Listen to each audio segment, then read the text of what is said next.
Bianca Belair birthday party that Omos is at. And I was just like, okay. Almost looks excited to be there. As is Josiah. Love Josiah. Josiah Williams. Yes, he is there too. As is Dakota Kai and Shayna Baszler. Shayna Baszler. And then everyone else was at a wedding.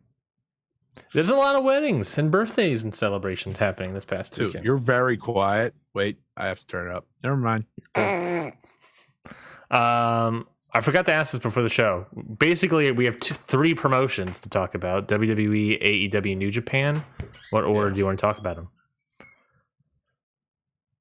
I don't remember what we're talking about, so we have to preview New Japan, so we should probably do them last. Mm-hmm. But we're also going to review Hyper Battle. Yeah, so just save them for last. Mm-hmm. WrestleMania Night 2, cold takes. Oh, ice cold takes. Let's go. Well, should we start off with ice cold takes since they're hot off the pressers? Nothing says a hot podcast like ice cold fucking takes. We're gonna push Hyper Battle, which happened yesterday, and then Rampage that happened 2 nights ago, to talk about something that happened a week ago. Well, we're going in order of how events happened, to be fair. I guess that is true. Oh yeah, we can do that. We can go in order of events. Look at that. Look at that. That works, because an AEW would be dead set in the middle. For greatness. Are we streaming? Yeah, we are streaming. All right, I just see if I can hear me. We're gonna push Hyper Battle, which happened yesterday, and then Rampage that happened 2 nights ago, to talk about something that happened a week ago. Well, we're going in order of how. All right, heard myself. Beautiful. I'm falling for greatness. Beautiful voice. You want me to voice have of an icebreaker sour while we start this? I have no idea what it is, but sure. Here we go. In 3, 2, 1.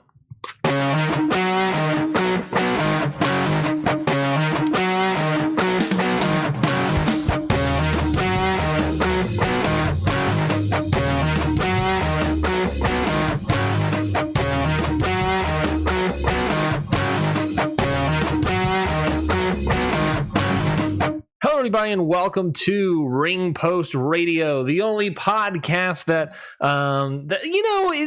that comes off of 2 weeks of doing 3-hour shows to hit you with even more wrestling news. We got stuff hot off the presses, stuff cold on the presses, and stuff in between on the presses. I'm Ryan Knightsey. I'm joined as always by Scotty Edwards. Scotty, you started the stream with an icebreaker sour. I don't know what that is. Can you describe to the audience what you're doing to your body? I don't know. Great start. This is the first time I've had one. And? It's sour. Can't confirm it's sour. All right. Hello, everybody. I'm here. I'm tired. I know. Shocker. I'm not as tired as I have been in past weeks, though. So that's good. It's been a weird week. Yeah, a weird week. My only off day this week until today was me going to AEW Dynamite, which we'll talk about later. Mm-hmm. Other than that, been pretty busy all week. I mean, that was pretty busy. That was a long day, but great show. We're not going to talk about the Rampage main event because I might have had to leave early. Really? This is news to me. I didn't know that.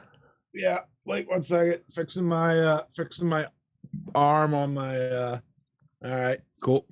Yeah, I had to leave early because my friend didn't think I was gonna miss much. Shame on me. You missed probably the best match of the week. I disagree. Thank you. Right. That being said, I feel like ego-wise, you have to disagree. No, not ego-wise. Because you're like, left. No, I will explain my thoughts later. All right. But otherwise, I'm here. Let's talk wrestling. A little tease for the audience. Ice cold takes coming through. Yeah, no, we're going to be talking about WrestleMania Night 2. We talked about Night 1 last week. So we are going to talk about Night 2, hot off the pressers, Night 2 takes of WrestleMania Sunday, the most stupendous WrestleMania. We are going to be talking about AEW some of the matches and stuff from Dynamite that Scotty saw live, and Rampage of stuff he didn't see live. And also preview Battle of the Belts. And not only Battle of the Belts, but just their entire lineup next week, because Tony Khan is going all out. Battle of the Belts, aka preview one match. Exactly right. And I think Rampage is one match, but Dynamite's like 5 right now, and all of them slap. So we're going to talk about that. Not all of them. Scotty is referring to, of course, MJF versus Shawn Dean. Yep. That's exactly what I was talking about. But it could slap. There's a slap potential in terms of Will Smith style. A slap in that match. You are correct. Yeah. And then we're going to be talking about Hyper Battle Night 5, I believe it was. That took place last night. In my brain, it was Hyper Battle Day 1. My brain, it was Hyper Battle. That it. And then, of course, preview Windy City Riot, which is happening this Saturday. A show that, by all accounts, looks phenomenal. So that I think that's a must-see show next Saturday as well. AJ Styles confirmed. AJ Styles, that is correct. He's returning. He is going to be kidding. That guy's mid as fuck nowadays. He's going to be the Open Jay White Challenge. Open Jay of a Actually, USA. You know what? I have a point, Ryan. All right. So you know how we're canceling wrestling takes thing went around this week. Oh yeah, we're getting canceled for your bad wrestling takes. Yeah, so I made my point, and then I had a bunch of people jumping in my comments. I was like, the entire point was to make a take that people were going to be upset about. I love don't know those. If you guys read that, but I said AJ Styles hasn't been consistently good, since his first year in WWE, and people did not like it. But I stand by it. I say consistently good. Consistently good and good are very different. He's just been, fine for a long time, and people just need to accept it. Listen, if you like AJ Styles, that's great. I like AJ Styles, but guess what? Anytime AJ Styles is a big match, I don't expect him to go out there and do what he did 5 years ago. And you shouldn't either, because then you'll just be let down. My man hasn't been world champion in a minute. Yeah, and the last time he was, the reign sucked. So there you go. Yeah. The evidence is there. I love the Twitter accounts that are just like, say something horrendously mean, and then you say something horrendously mean, and everyone's mad at you. You're like, what the hell? I did my job. Twitter, you can't. I did what I was told, and I'm getting yelled at. Unacceptable. Unacceptable. That's unacceptable. For those counting at home, that's 2 weeks in a row where Scotty has a take on Twitter and people get mad at him over it. What was the other one? I have a lot. There was last week something about Stardom. It was about a Stardom wrestler, I believe, last week. Oh, what I called Micah mid. Yeah. No. I didn't call Micah mid. I said Saya Kamatani is going to give her the best match of her career, and I actually kind of believe they'll give each other their best matches of their careers. Mm-hmm.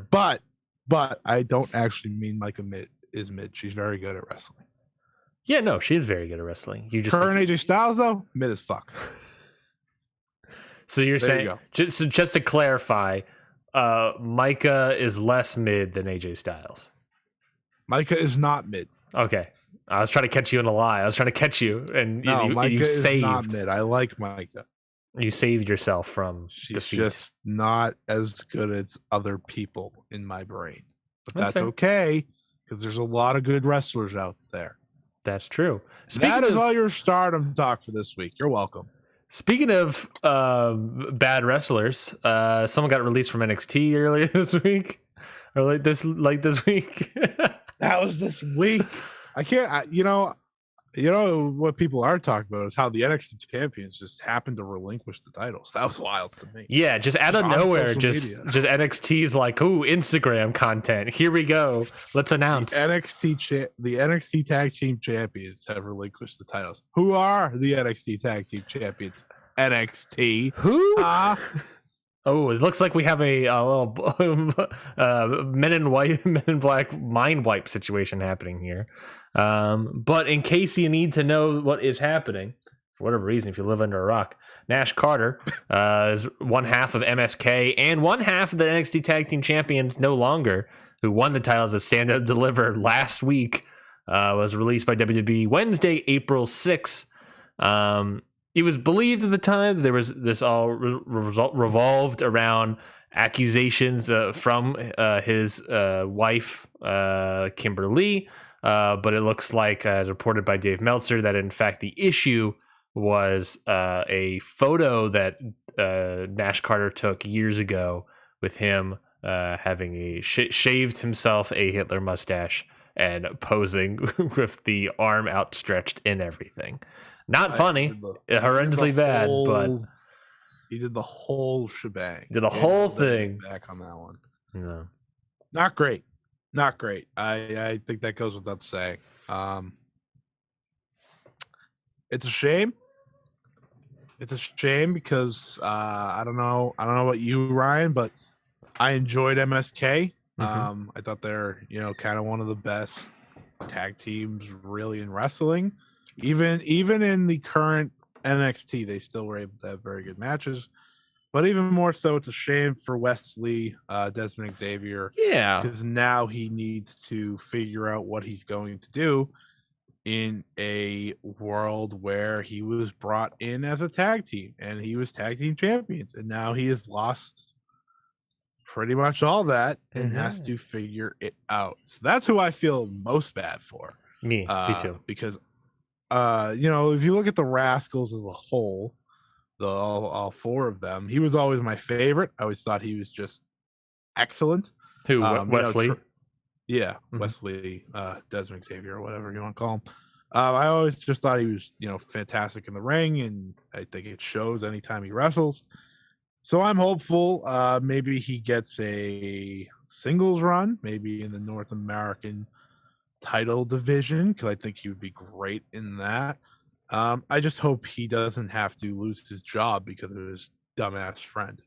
Yeah, that's the fear, right? Is that this sort of dumb photo that he took years ago? It was definitely years ago because the Snapchat was like old, and just his hair length and everything is just like everything about it was just, this is an old photo, and the quality of photo as well, just an old ass photo.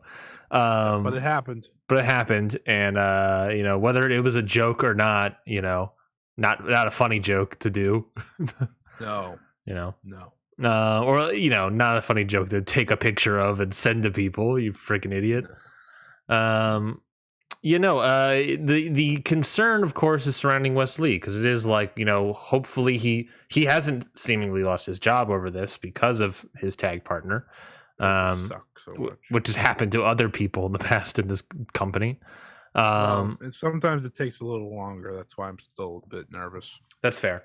But yeah, I agree that I think Wes Lee would actually be fantastic as a part of the North American title division. Him against Cameron Grimes, him against Carmelo Hayes, even though I think Carmelo Hayes might be headed up to the main title picture soon. There's a bunch of people that I think he would do a fantastic job with. And I think he adds that sort of high flyer energy that mid card title. The only high flyer energy I can think of is Santos Escobar, but that's just because he's luchador. But even then, his luchador style isn't like Rey Mysterio high flyer. Yeah, he's more grounded comparably. So I think that he would actually be a wanted presence in the North American title division. So I think, if anything, this could be good news for Wesley. Stinks. Maybe they'll change his name. Oh, to just go even further. Let's think about this. What name do you give Wesley? Desmond Xavier. Surely not Wesley. I'll tell you that. Desley. I think he should just be like Desmond or something. Like, just give him one of those two names. I just think they sound good. I don't know. They'll probably just keep him Wesley, but I hope he's able to make something out of this, and I hope they let him do that, because it's just, it sucks. It just sucks. It's also a huge blow to the tag team division that is NXT's tag team division. They had double blows this week. They lost. They purposely chose to lose. They purposely chose to lose Imperium, and then they lost MSK. They did add a team. with Pretty Deadly. I think that's They their name. They did add a team of Pretty Deadly. You know what they could do? Which they changed those guys' names. Right. Sam Stoker and Lewis Howley. Right. They changed their names. Right. Hear me out here. Wesley and Fabian Eichner. Ooh, they both lost some teammates.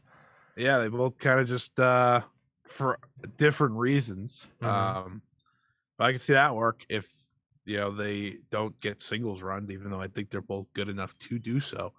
That could always be a way to go, which they'd probably be insane together.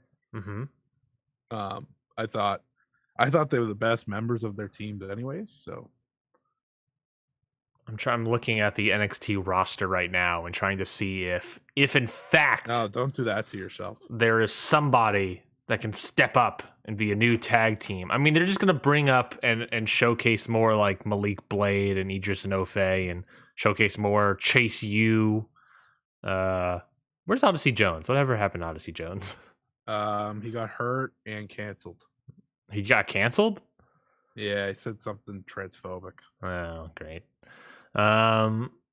You can, if they wanted to, and they maybe that was the plan all along, but if they wanted to, they could just slide in Trick Williams and Carmelo Hayes into the tag team division.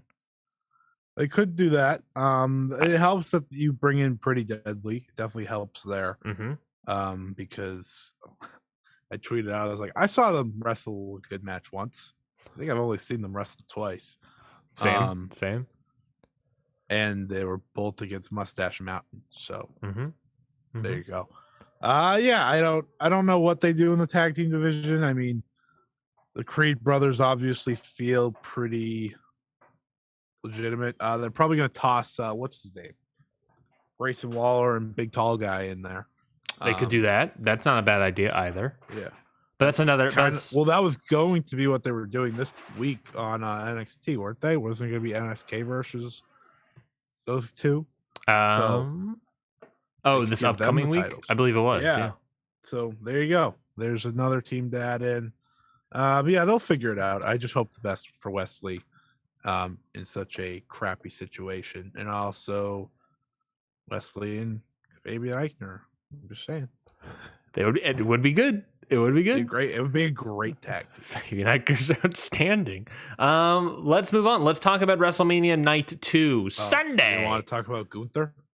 No, I don't want to talk about Gunther. I'm mad about Gunther. To be fair, I do have a take. He felt the most like Walter since coming to the United States on SmackDown. I just want to put that out there, which is both sad to think about, but also like I said, they debuted him well, and I was like, talk to me in a month when it's not well anymore. Yeah. What do you think about the color change for Gunther? I don't care. I don't think we have to just assume Nazism when you change your colors to red at someone on Twitter. I think that was an absurd take to have. Ludwig, though, yeah, it's not a great name change. What was it? Ludwig Klaus first? Kaiser? No, it was Ludwig Klaus first, which was another Nazi. Yes. And then last second they changed it to a bread roll. Yeah. Yeah. Yeah. I like Marcel Bartel. I don't know. I can see That's his real name. Marcel Bartel? Or no, it's not his real name. It's something. Marcel Bartholomew? Bartholomew? Oh, yeah, that is his real name. Interesting. He went under Axel Dieter Jr. Yep. In Germany. Yep. But yeah, Marcel Bartel was his real name. I've never seen WWE do that. Be like, no, don't use your wrestling name. I mean, Marcel Bartel's not a bad name, but it's also just like there's also other people who have great wrestling names that are just not allowed to use their wrestling name, their actual name. Yeah. I mean, friggin' Braun Breaker is an example, I think. Well, that one makes no sense. Yeah. They're recognizing him as a Steiner now. It makes negative sense. Yeah, I like how they are now including him as a Steiner son, a Steinerson. Just do that. What about Braun Steinerson? How about that? And he wears glasses. All right, WrestleMania, whatever. WrestleMania Night 2. Actually, it's called WrestleMania Sunday. Yeah, that's right. WrestleMania 38. Well, no number. WrestleMania Sunday in Arlington, Texas. A little bit bigger attendance here, but not a huge amount. What did you think of the show overall? I personally liked night 1, that Saturday, more. But some people have enjoyed this. I think a lot of people said that this was less wrestling, more fun. Do you agree with that sentiment? I had so much more fun on day 1. So no, I don't agree with that. Okay. Let me start off by saying I don't think WrestleMania Sunday was bad.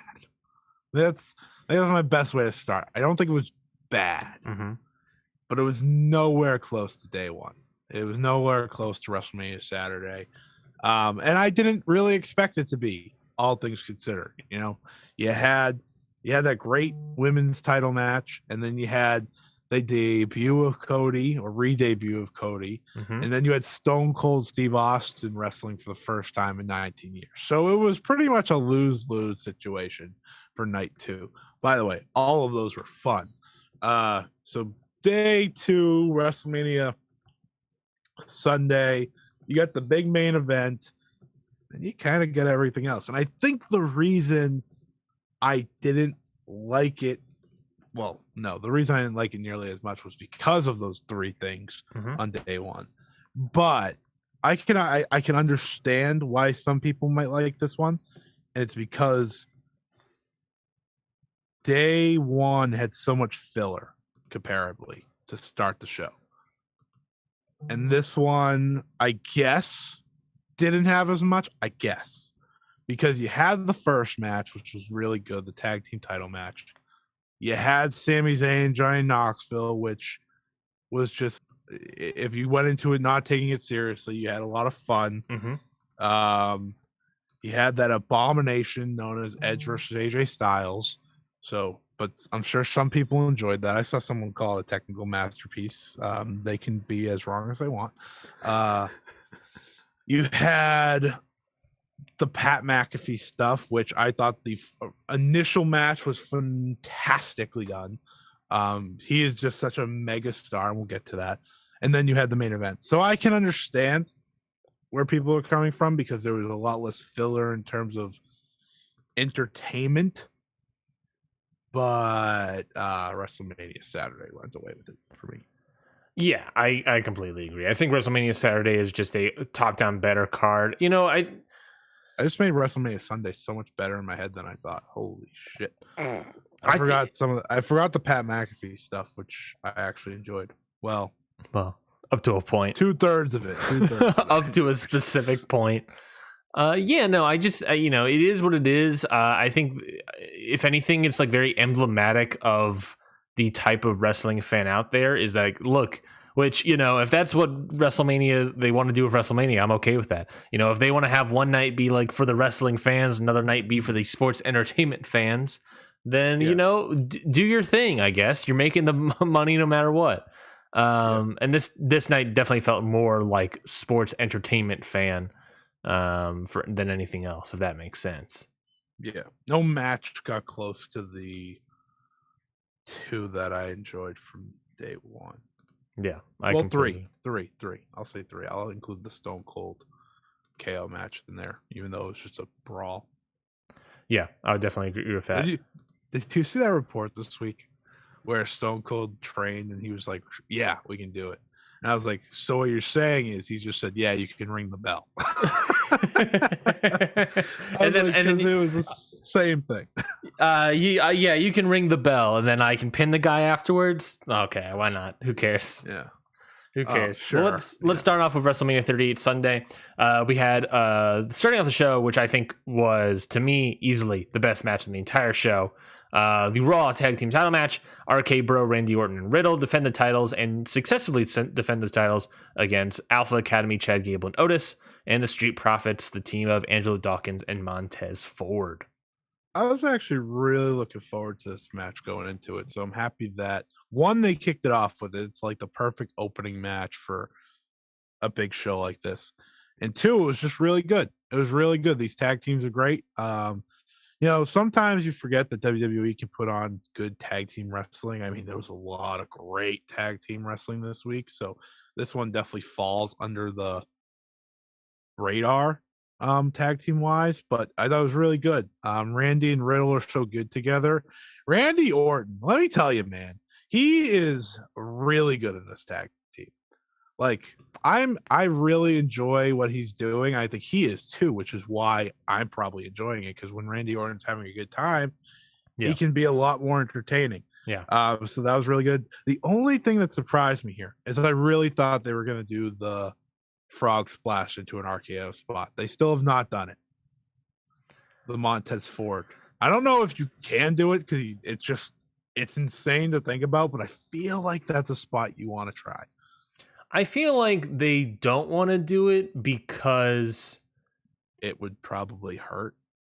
Well, yes. But I also think it's just like you almost want to defend the frog splash, if that makes sense. Yeah. And then it may happen. I think it will happen at some point, but it's like at this point it's just sort of the frog splash looks great. Yeah. Why muddy it up with doing this other spot when it's a spectacle in of itself? Now, does it have the potential to be an even bigger spectacle? Maybe, but then it's like, how do you top the frog splash then? Right. No, you make a good point. Look what it did to the career of one Evan Bourne. That's true. I did like how this match ended though, with Riddle hitting the super RKO, the avalanche RKO, whatever you want to call it. Yeah. And then Randy finishing it off. RKO is still probably my favorite move, just because of the suddenness, the out of nowhereness. Yeah, I mean, we make fun of it, but it's actually like something I enjoy, because if a move can happen at any time, it makes it that much more entertaining, which is why I like Jon Moxley's quicker paradigm shift so much more, because the other ones could be bad. But yeah, really good tag match, good way to open the show, probably the best match on the show as well. Next match was Bobby Lashley defeating Omos in 6 minutes and 34 seconds. So this match was probably more entertaining for me than anyone else, and it's only because my dad loves Bobby Lashley. He loves Omos. And he was terrified that Omos was going to beat him. Mm-hmm. So, I was watching it with him. And when Bobby won, my dad was amped. He was like, let's go. And my dad, could care less for the most part. But, Bobby Lashley and, Samoa Joe are his two guys nowadays. Mm-hmm. And he was just so happy. So I was like, yeah, it worked because my dad was happy, and it pumped me up. With the match good? No. Omos is bad, really bad. Yeah. But Bobby Lashley's the man, and I'm happy Bobby Lashley won. Omos, better or worse than Great Khali? He is better than the Great Khali. Well, no. Let me take this back. He can move better than the Great Khali. I don't know if he's better than the Great Khali. It's very close, but I can look at Omos and be like, you know what? He can move his legs. That's a start. Yeah, but when Great Khali first came into WWE, he was far more terrifying. It was way more terrifying, and he had better movement. He definitely had better movement. He had better big man movement. Yeah. They're both bad. So this is a contest between no, it's just terrible. They're both so fucking bad. Omos is I understand why they're trying to make him work, because he's the only giant now. But oh my god, Braun Strowman was so much better than this guy. Big Show was better. Well, obviously, was better than this guy. Mm-hmm. Great Khali. The fact that we're having a conversation of who's better between Great Khali and Omos tells you all you need to know about Omos's ability inside the squared circle. This is disappointment. The match. It's exactly what I expected. Yeah, no, it wasn't. This match wasn't good. I mean, it was fine. Bobby Lashley held his own in terms of what he could do with Omos. Bobby's great. Yeah, Bobby's I'll give great. Bobby credit. Bobby's great. He Yeah. deserves some credit. He deserves better than that. But it was a return match, so who cares? And he won the match, and the point is, Bobby Lashley's got to be the guy that looks good. Now MVP's with Omos. Yep. The next day on Raw, which look makes sense. Good. I think that completely makes sense. Omos needs something like that. Needs an MVP in his corner. I like Omos better because that's how it's spelled, but it's Omos. Well, I like Omos a lot more because it sort of describes where he is as a wrestler. Almost. Moving on. Match number 3. Match number 3. Johnny Knoxville versus Sami Zayn in an anything goes match. I thought this was fun. Was it a great match, Dave? No, but I thought I had a fun time. I enjoyed jackassery every once in a while, and I thought this had enough jackassery to do a fun job for this match. Shout out Sami Zayn. This doesn't work unless you have someone as kind of out of their mind and able to do these things like Sami Zayn. If you put anyone else in this match besides maybe Kevin Owens, I don't know if it works because Kevin Owens is very good at this stuff too. But Sami Zayn deserves so much credit. He deserves a goddamn title run. That's what he deserves. They put him into all these weird roles and he always delivers in them. He deserves more, obviously. But if you went into this match thinking about anything besides jackassery, that's your fault because you weren't going to get anything else. It was entertaining, and that's what I'm okay with. Oh, yeah. Now we just need to see, at this point, we just need to send Johnny Knoxville and the whole Jackass crew over to DDT to do a couple shots.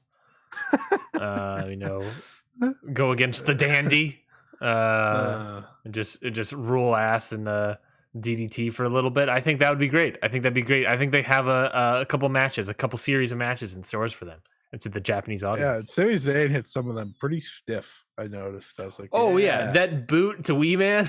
It's oh man, that legitimately rocked him. I mean, let's not forget, Wee Man is the guy that said, "Hey, Brock, can you throw me through this table?" Mm-hmm. Yeah. So I'm sure that boot didn't hurt that much. Well, it probably hurt, but his punishment, his ability tolerance. His pain tolerance, exactly. His pain tolerance seems to be pretty high. So yeah, psycho. Let's move on. The women's tag team fatal 4-way. It was Naomi and Sasha Banks, not necessarily Team Bad, Team BN. Pretty good. Defeated and won the women's tag team title match. Okay. Here's the best thing I could say about this match. Mm-hmm. It was better than last year's women's tag team match. That's true. That's definitely true. And the other best thing I could say is Sasha Banks won. That's also true. These are facts. And now I have a complaint. Okay. And it's why the fuck is Sasha Banks in these matches?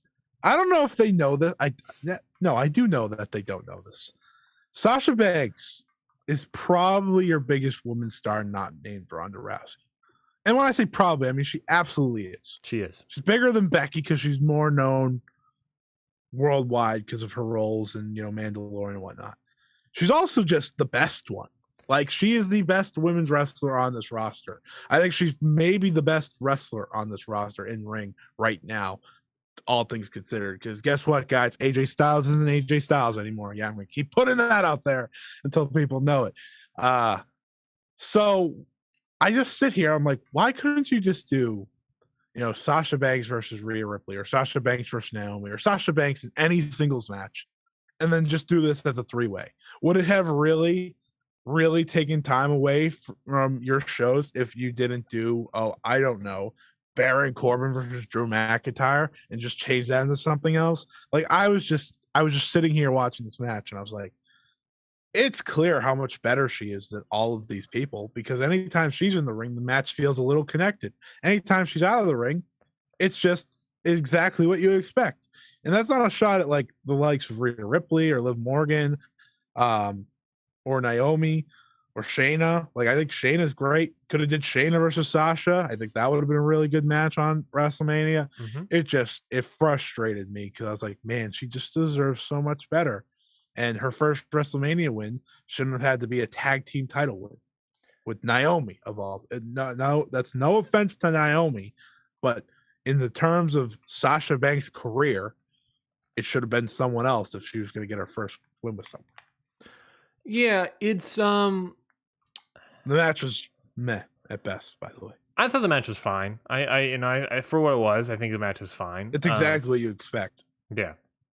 It's just sort of like money on the table. And it's like there's no bigger indictment, no bigger phrase indictment for WWE than the phrase money on the table. There's reports that have been out that Sasha Banks is, we look at all the t-shirts that Roman's putting out, but if you look at the stats and everything, it's Sasha Banks is the legit actual needle mover on this company. She's a big star. Yeah. She actually draws an audience, a young audience. Yeah, she's when SmackDown ratings come in, she's always the highest segment. She's the true needle mover of that brand. And you're putting her in a spot like this, and I get, they did the Bianca stuff last year, and maybe you don't want to do another one, but you do, like, I agree, you do that with Rhea Ripley and put her on that stage. Put her against Liv, even, that's something, put her against someone in a singles match, big time singles match. Give her give her Sasha Banks any solid run that feels like it has a certain weight to it, but it is what it is. I guess it's Charlotte to them is bigger, and Ronda to them is bigger because Ronda is they believe Ronda has pop culture relevancy. I'll give them Ronda. No, I don't give them Ronda because they think Ronda has pop culture relevancy, but she hasn't in years. Let's be honest, she hasn't in years. When was the last time she was in the UFC? But the thing is with Ronda, she gets into headlines. That's what they care about. They're idiots, but that's what they care about. Well, even if no one gives a shit. And I will say, Sasha Banks. What? I was just saying, stop buying stars. Let's make some stars. That's what they do. Sasha Banks. Well, they do have a star. They made a star. She's sitting right here in this middle of this tag match doing nothing. The thing with Sasha is she probably was facing Charlotte Flair at this pay-per-view. And then Ronda said, yes, I'll come back. And that's what happened. That was clearly the direction they were going. And then it just got scrapped. Yeah. Which is a shame. Again, I wish Bayley had been back in time because that would have been a perfectly fine match to just toss on one of these cards. Probably would have been one of the best, if not the best, because you put those two in the ring, they often don't let you down. It's a shame. And I'm with you Sasha is just Sasha's your biggest star right now. And you have her doing nothing. Like you gave Drew McIntyre a signature singles match despite him not doing anything since pretty much WrestleMania last year. It stuns me that they don't see these numbers and see these merch sales and see all this and just think, oh, I mean, yes, she won a title, but it was a tag team title. Had it just been, no, because the tag team champions were Zelina and Carmella. So never mind. Like, I can't say had it just been Rhea and Liv versus Naomi and Sasha because they didn't have the titles. Had they had the titles prior, I think that would have been a much better match. Plus, also overall, the story of the match was here are three teams that kind of just haphazardly we threw together within the last month, versus the title holders who are kind of falling apart for some reason. She also had the biggest entrance.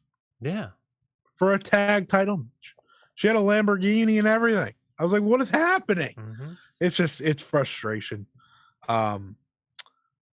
Yeah, wow. I didn't expect myself to get that heated about Sasha. When is Bayley heading over to AEW, by the way? I just assume that they're just not using her because she doesn't want to be used at this point.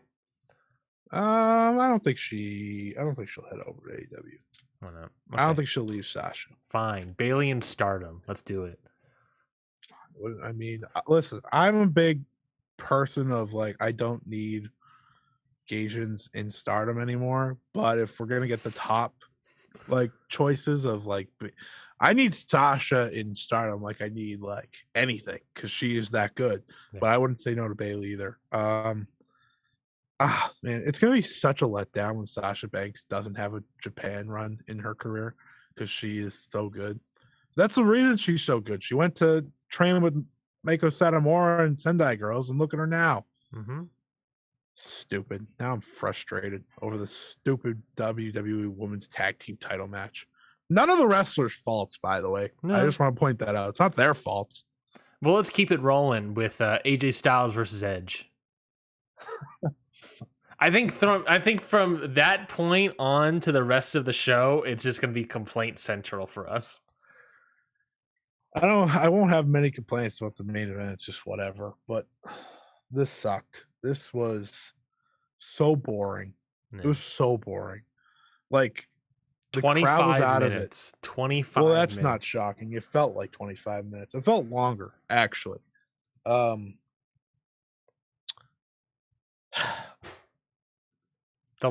longest match of the entire show. I can blame two people. The longest match of the entire weekend. I'm going to blame both for this match. I'm going to blame Edge being in this new character as one part. Because listen. Saw people just going at Edge, be like, man, this return stinks. I was like, listen, I watched him have good matches with Seth Rollins last year. I watched these happen. Mm-hmm. I watched him have a great main event last year with Bryan Danielson and Roman Reigns. I've watched him have good matches. But once he became this heel, you kind of had to know this was going to be boring as shit. I'm sorry. You just had to know. This guy is using big-ass words that no one gives a shit about. He's wrestling in darkness. He has this weird entrance that, the entrance was cool and all, but I just had a feeling. And here we go. AJ Styles. When's the last great match he had? Ryan? Someone I had this discussion with someone on Twitter. They said maybe the match with Danielson inside the PC for the Intercontinental Championship, but I was like, no, I'm not going to count that because I barely remember it because there was no crowd reacting. There was nothing. It was just empty space in those two wrestling. I don't remember it at all. That was also a year and a half ago. Yeah, which makes the case, like, it gives me everything I need to know in my case. But it's been a shame. This match stunk. I am going to blame both, and I'm going to move on. I'm just going to say, can we stop giving Edge these 25-minute time slots? That too. Can we stop that? That is one of my biggest issues. It's like, look, if we made this match 15 minutes, the match would be way better because we're cutting out all the nonsense and BS and waiting around. It's just this man only wrestles for like super long matches now. It's all these 20 plus matches, 25 minute, 35 minute. He'll have like a TV match for 10 minutes. I think he has one great singles match. Who, Edge, since his return? Yeah.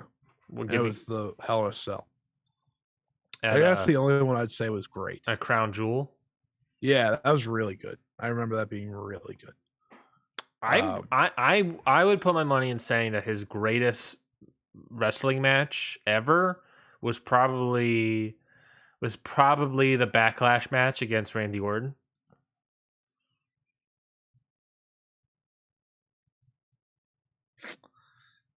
Probably the greatest match ever. Move on. Not match of the year though. not match of the year. Moving on to the next match. It was wow. Okay, Ridge Holland and Sheamus versus Kofi Kingston and Xavier Woods. These guys were on the Saturday show. It got cut due to time, so they bumped it here. And, very nice. You get Kofi Kingston, Xavier Woods. You have that story where Ridge Holland accidentally injures and breaks Big E's neck. So Kofi Kingston and Xavier Woods come out in Big E's attire. Yes, Scotty? So your finger is up. Oh wow, you just talked about it longer than it actually lasted. Oh, I just did? Oh, okay. Moving on then. Okay, Pat McAfee versus Austin Theory. This should not have been as good as it was. It's the thing of, if you saw Pat McAfee versus Adam Cole, it was basically that match. I think a little bit worse than that match, just because Adam Cole, Austin Theory, a slightly different skill level. But ultimately still very good, and it's just every single time you see Pat McAfee's great. But Pat McAfee was the second biggest star on the show. Yeah. his star power from the entrance, which was amazing, by the way. That was just great. He had what was the song? The Seven Nation Army. Yep. That was great. The crowd's singing along. Crowd's amped for Pat McAfee. Crowd fucking loved Pat McAfee. And he's just, he's feeling it. He's just playing the role perfectly. We must protect Pat McAfee at all costs, by the way. Yeah. This dude is just, he's spectacular. Makes his way down to the ring. And then he just has a really good match with Austin Theory, of where you have all these trade-offs of the mega heel versus the super over commentator, former punter in the NFL, babyface, who's just really good. And then when he gets that roll-up pin, they lose their minds. It was just such a great moment. I was legitimately sitting there. I was like, this is great. This is legitimately great. This is my favorite part of the entire WrestleMania Sunday. Really? This first match. I thought the way they executed it was great. I don't remember. Was there anything else I liked earlier on in the show besides the tag team? The first match? Yeah, this was my favorite moment. Was it my favorite match of the night? No, but it was just my favorite moment. I love the energy that Pat McAfee created, and when he won was great. And then after that, I was like, oh, this is not good. Yeah, so Pat McAfee wins. The crowd's completely on his side, and Pat McAfee then calls out Vince McMahon. Vince teases it. Nah, you know what? Screw it. I'm going in. And then we get legit. We all thought Meltzer was crazy for reporting this. But never doubt him on this. Vince McMahon wrestled 76, wherever old he is. Wrestled. Yeah, wrestling, it literally is like, here's my arm, and do a bump, and there you go. And Austin Theory hurt him, and then he lost. Yeah. I was like, man, you had so much momentum there. You could have ended. I mean, we all knew where this was clearly going. Once, he was just beating up Pat McAfee, and I understand why, because if you can get that pop, you get that pop. But I feel like you didn't have to do the match to do this. You could have just did the beatdown. I'm confused about where Vince got that football back. I'm pretty sure I saw Pat McAfee punt it into the crowd. How did he get that football back? That was a hell of a punt. I was thinking the same thing. I legitimately laughed out loud when he punted it into him and then pinned him. Yeah. I was like, wow, that's terrible. That's just like a fuck you sort of. But I thought Michael Cole was fantastic from start to finish in these matches, because you actually felt him being real for once, like that he wanted Pat to win. Like, you actually felt their friendship, which was great. Yeah. And then, of course, after the match, Austin Theory's music plays and Vince loses his fucking mind because he's like, oh shit. And then he's like, no, it's just my music. And I was like, oh, okay. So what I thought was going to happen is happening. It's just not happening yet. Yeah. And then, of course, glass shatters, crowd loses their effing minds once again. By the way, this was the number one reaction of the night. I know, shocking that Stone Cold Steve Austin's glass shattering, when not announced, got such a big reaction. Even if he was there the night before, because you did have some people also not there the night before. Then we get the worst stunner of all time. Did you see the video of Mick Foley just losing it on his couch watching it? I was like, yeah, it was terrible. But what did you expect? I mean, literally, what did we expect? Going out, I would have been upset if it wasn't terrible. Yeah, It wouldn't be the end of Steve Austin's career without giving Vince McMahon the worst stunner of all time. Started with the worst, and we finished with even worse. It's just great. Austin Theory had a crazy sell on one. Yes. Where he launched himself, and then Pat McAfee's was perfect. Yeah. And then you have the side image of McAfee with the beard just like on the ground. And I was like, yeah, this guy. Meme. This guy understands memes. This guy should beat Roman. Well, speaking of Roman, Roman Reigns versus Brock Lesnar was your main event of night 2. Roman Reigns defeating Brock Lesnar in 12 minutes. I thought this was a good match up until the end. Sort of deflating, wasn't it? The end that just happened. Yeah. Because, like, they did the Kimura, and I was like, okay, here we go. Here we go. Now we're going to get to that last gear, and then, boom, it's over. And I was like, yeah. What? Yeah. They I don't know what it is. I don't know what it is about these kind of matches. That's the idea. The belief is that Roman got injured or something because of that Kimura. Yeah. I don't know if Brock got injured. I don't know how he got injured. I mean, heard rumblings about a Brock injury, but I won't share them. You can share them. Do you have sources that you can back it up with? I'll tell you off air. Copy that. But yeah, it was just like, damn, because I was with you. I was like, oh, it was pretty good. It was living up, and then it just ended. Yeah, because the Kimura spot was great. I thought that was great. Very believable. Turn the spear into the Kimura, which Brock hadn't done in a couple years now, really. Mm-hmm. And I was like, okay, now he's gonna have to battle back, and we're gonna see. And then it just ended. Like, and you had Brock take off the gloves. Mm-hmm. So I was like, okay, he's gonna probably bloody Roman or something. Yep. Nope, didn't get that.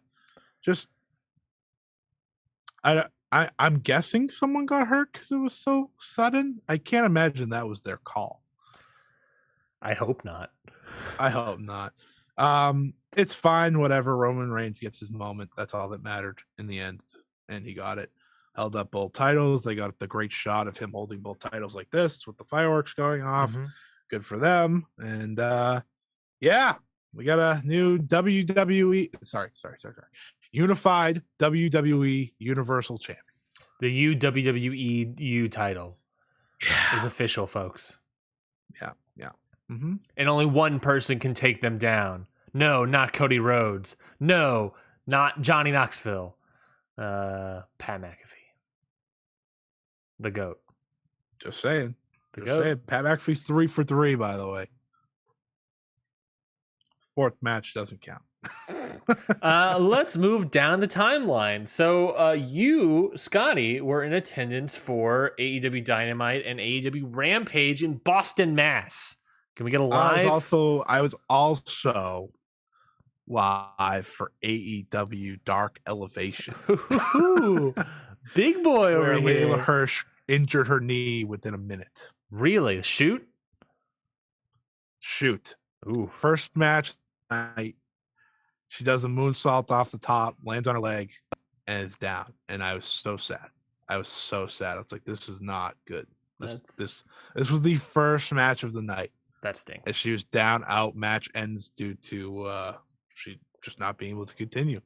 Got helped out under her own power. So I was like, oh man, I hope this isn't like a sign of things to come tonight. It wasn't. Turns out it wasn't. It was like, it was so sad. Well, what'd you think of Dynamite? Of course you had I really enjoyed we're not gonna go match by match. I'm just gonna go the vague ideas to things. I thought the Adam Cole versus Christian Cage match was great. I thought, obviously, like everyone else in the world, that the FTR Young Bucks match was phenomenal.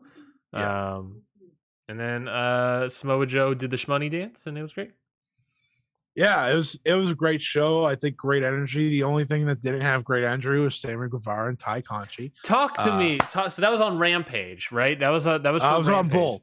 It was on. Oh, yeah, it was on both. So the card segment on Dynamite had the most, and I think Boston sounded great. I listened to some of it on TV to see how it felt, but we were loud all night. Mm-hmm. You could have heard a pin fucking drop during that segment. That's how much people didn't care. So this is what happened. Guevara comes out, no one really cares. Ty Conchi comes out, she gets a few. How does he come out? Sammy Guevara. Conchi comes out, you hear a little cheers, and that's whatever. And then they just start doing the card gimmick. Yeah. And people are just sitting there like, this is terrible. Because he's not doing a promo, so no one's gonna boo him. It's just wasting our time. Our time away. I've never seen the card gimmick live, but do they? It's awful. How can you read it? I assume it's on the. They play it on the videos in the arena. It's terrible. It's truly, truly terrible. And I haven't liked it since like the first time they did it. But also at that point, you're not reacting to him. You're reacting to a video of him. Right. And did they show this on the episode of Dynamite? On the card segment? Yeah, did they show it in picture? Yeah. Okay. That's good. Cause so bad. Yeah. Yeah, it was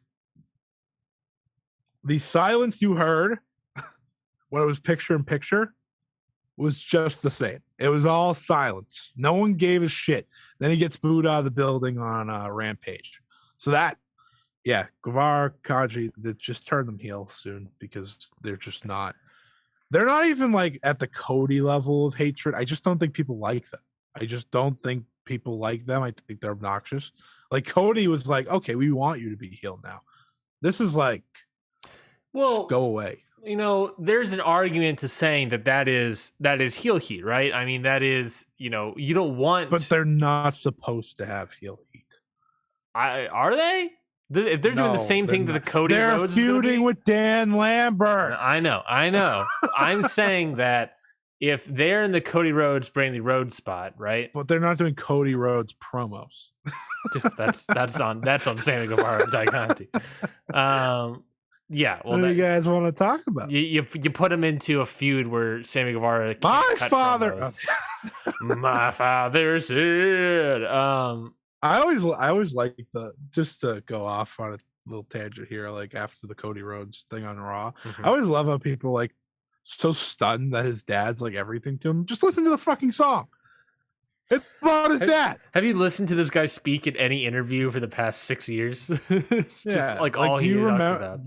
Like half the song is about him losing his last name of his father. And that's not even a real last name. And like, it's not his real last name. Like just, whatever. Back to Dynamite. So that sucked. I feel like they are slowly turning them heel and the audience has moved faster than they want them to. Well, we said this about Cody. To a heel team. Here's the thing. You said that like the audience is like saying that Cody wants to be heel. I'm hearing that the audience has already deemed Sammy Guevara and Ty Conti heel. They get some of the biggest boos of the night. They sure do. Are they not good heels then? I'm saying that the audience is ahead of the storytelling. I don't think they're good. Anything. I just think I think personally, the issue is the dissonance in the storytelling. The audience, the storytelling is moving too slow. Here's my thing. I'm not booing them. I've never been that big of a Sammy Guevara fan, and unfortunately, Ty Conchi's just Sammy Guevara. She's just tossed in there now. Yeah, which I hate it. But I think she could also play a good heel, legitimately. She probably could. I know he can. That's what he's better at. He's not a very good baby face. Agreed. So I guess whatever, but yeah, that sucked. I'm done talking about Sammy Guevara. What else? Samoa Joe's great. Just everything about that was great. Mm-hmm. He is. I don't know how you look at Samoa Joe and don't think anything, but man, this guy's the man. He's awesome. Yeah. Now we're getting him versus Minoru Suzuki. Yeah, we'll talk about that. Yeah. What do you think what do you think of the tables match? Was it as confusing to you as it was to the viewers at home? So me and my friend were there. After he goes to the first table, we're like, so the Hardys lose? And we were like, what? Because minute one, they made the announcement specifically. Yeah. You lose when you go through on an offensive maneuver. Yes. So the first time he goes through a table, non-offensive maneuver. Then the second one is he does, and I was like, hello? What is happening? I saw a lot of people hate this match. I mean, as someone in the building that was just watching, Jeff Hardy, pretty much waiting for Jeff Hardy to jump through something. It was fine. It wasn't very good, but it wasn't like the worst match in AEW history or anything. It was just so confusing. It was so fine. Yeah. It wasn't as good as it probably could have been. Yeah, I think you missed the part where they said both competitors had to both be put through tables. Yeah, no, I never heard that, so I was so confused. It was confusing on the television audience's end because when the first thing happened, in the count at Discord, we were talking about it like, so is it an elimination match? Like, yeah. So no, like Jeff Hardy's out of the match, and then he kept fighting, and then we're like, oh, so no, it's just both people have to go through the tables, but you can keep wrestling up until both people go through the tables. Yeah, it sure was confusing. Yeah, I think it'd be better the second time they do it if they keep it the same way, but it's still confusing nonetheless. Yeah, but Christian and Adam Cole was very good. Adam Cole's over like Rover. Which isn't shocking. Dude's very over. Mm-hmm. He was a popular topic of discussion this week on the Twitter. He's my friend's favorite wrestler, so it was cool to see him wrestle with my friend. We've done like Adam Cole's a great guy, by the way. So like happy to have success, and Hangman Page was over, of course. Mm-hmm. It was cool to see him, even if he didn't wrestle. And then the main event. What do you think of the? Oh, I was going to ask about if you had any thoughts about seeing Hikaru Shida live. Oh, I love Hikaru Shida. Yeah, love Hikaru Shida. I was like, that's cool. She's great. I think I saw her live when I went to the second Dynamite ever. I did see Emi Sakura both times, which I thought was a weird fact. But I love Hikaru Shida. Julia Hart's not very good, but I do love Hikaru Shida. And then the main event. FTR versus Young Bucks. I personally did not think this was as good as the Briscoes match, but this match was still I thought you were going to say. So I thought this was better than the first Young Bucks FTR match. Yes. But definitely not as good as the Briscoes match. Yes. Which was not going to happen on TV with commercials. On TV. Mm-hmm. I need to stress on TV. But it was as good as it probably could have been on TV, right? Mm-hmm. It was fantastic. I thought the way they actually wrestled it felt like a real important tag team match. By the way, very funny that the most important tag titles on AEW are not their own. It took 1 week to establish that. FTR it took 2 wrestling matches to establish that. FTR is on the run of their lives. Yeah. Within a week that it went from, okay, these guys, they're starting to heat up to, all right, well, they won tag team of the year. It's over. Which I said last week. I said last week before the Young Bucks match. And then they had one more great match. But this was so cool to be in the building for. Yeah. So the false finish of the foot on the rope, my friend was looking up at the screen. I was looking at the match, like a normal person. And I didn't see the foot on the rope because like people were standing. So like it was perfectly canceled off for me. I was like, holy shit, title change. And then, I look up and I was like, oh, okay. But it was great. It was a great moment. The dusty finish. FTR couldn't be more over. Mm-hmm. They could not be more over in this building, which is crazy to think about just say 3 months ago. Yeah. When they were boring and dry and had no direction. Young Bucks, they play their roles so well. Match was just fantastic. Second, I don't know, one of the best matches I've seen live by far. I haven't seen any 5-star matches in my life live, unfortunately, but this was probably as close as I've gotten. Mm-hmm. It wasn't 5 stars, I didn't think. But it was great. It was a great match. They will do one more eventually down the line, and that'll be a great match as well. But this was exactly what I wanted from them the first time they wrestled. They gave it to us this time. I'm happy FTR won. Big rig, clean, great move, just fantastic. I love the finish with the BT trigger where they kiss Matt Jackson on the thing and then finish him off. That was great. Yeah. It was fantastic. It was cool. It was really cool to be in the building for that. That's awesome. I'm very jealous of you. I think the best match I've ever seen live was the Lucha Bros versus Page and Omega match in Atlanta, which was great. Which is also a great match. That's a good one. That might be like the same level. Yeah. I haven't watched it in a while, but I remember that being amazing. So this match was great. This match is great. The stealing of moves from each other, the big rig. Yeah. They didn't do because in their first match, they did all like the old finishers of like other tag teams. And I was like, yeah, whatever. Yep. A little tacky. This just copying the other moves works better for me. Yeah. And then the next match, so that was the past. This match was the present. And the next match will be the future where they just do new off the wall crazy shit. Which that will be the best match they've ever done. It'll be a Bret Hart trilogy. The best there was, the best there is, the best there ever will be. I literally look at my friend and I was like, this is literally just Bret Hart versus Shawn Michaels. That's what this feud is. It's the Bret Hart fans versus the guys that are designed exactly like Shawn Michaels. Well, Shawn Michaels didn't do flips like they did, but that's true. They're the updated version, essentially. Yeah. Like they are the 2022 version. I was like, that's kind of crazy. And they're probably having, they get along a lot better than those two did, so that helps. But I just was thinking about that. I was like, wow, that's interesting. It is actually very interesting. The more I think about that is basically what they're going for, and I think it's working. I think it's totally working. And maybe I am officially a Bret Hart guy because I am totally an FTR guy. Yeah. I've become more of a Bret Hart guy as I've gotten older because when I was younger, I didn't watch him because he wasn't on my TV. But I was like, I don't know. But now all he does is make fun of Goldberg, and that's great. That's good enough for me. Let's talk Rampage. Right. You said you were at Rampage the entire time. I saw the first match. Were you hold on? Were you only there for the first match? Yeah, because my friend loves Bryan Danielson, and he had to go to work early, so he left early. But I was like, I want to see Bryan. I want to see Bryan Danielson. Bad friend, get him out of here. It's fine. I'll just never bring him again. It's okay. It's fine.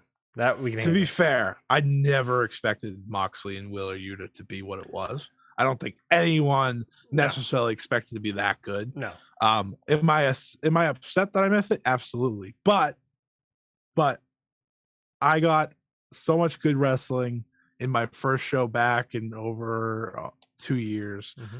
I can't complain that much.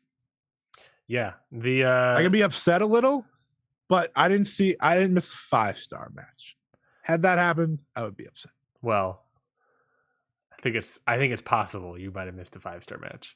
I didn't think it was better, and that's not me being spiteful. That's the bell not ringing before a certain point. Well, I'm saying that Dave, and I have a complaint. I'm saying Dave, the 5-star general, gave FTR Young Bucks 4 3/4 stars, and Dave loved this match more.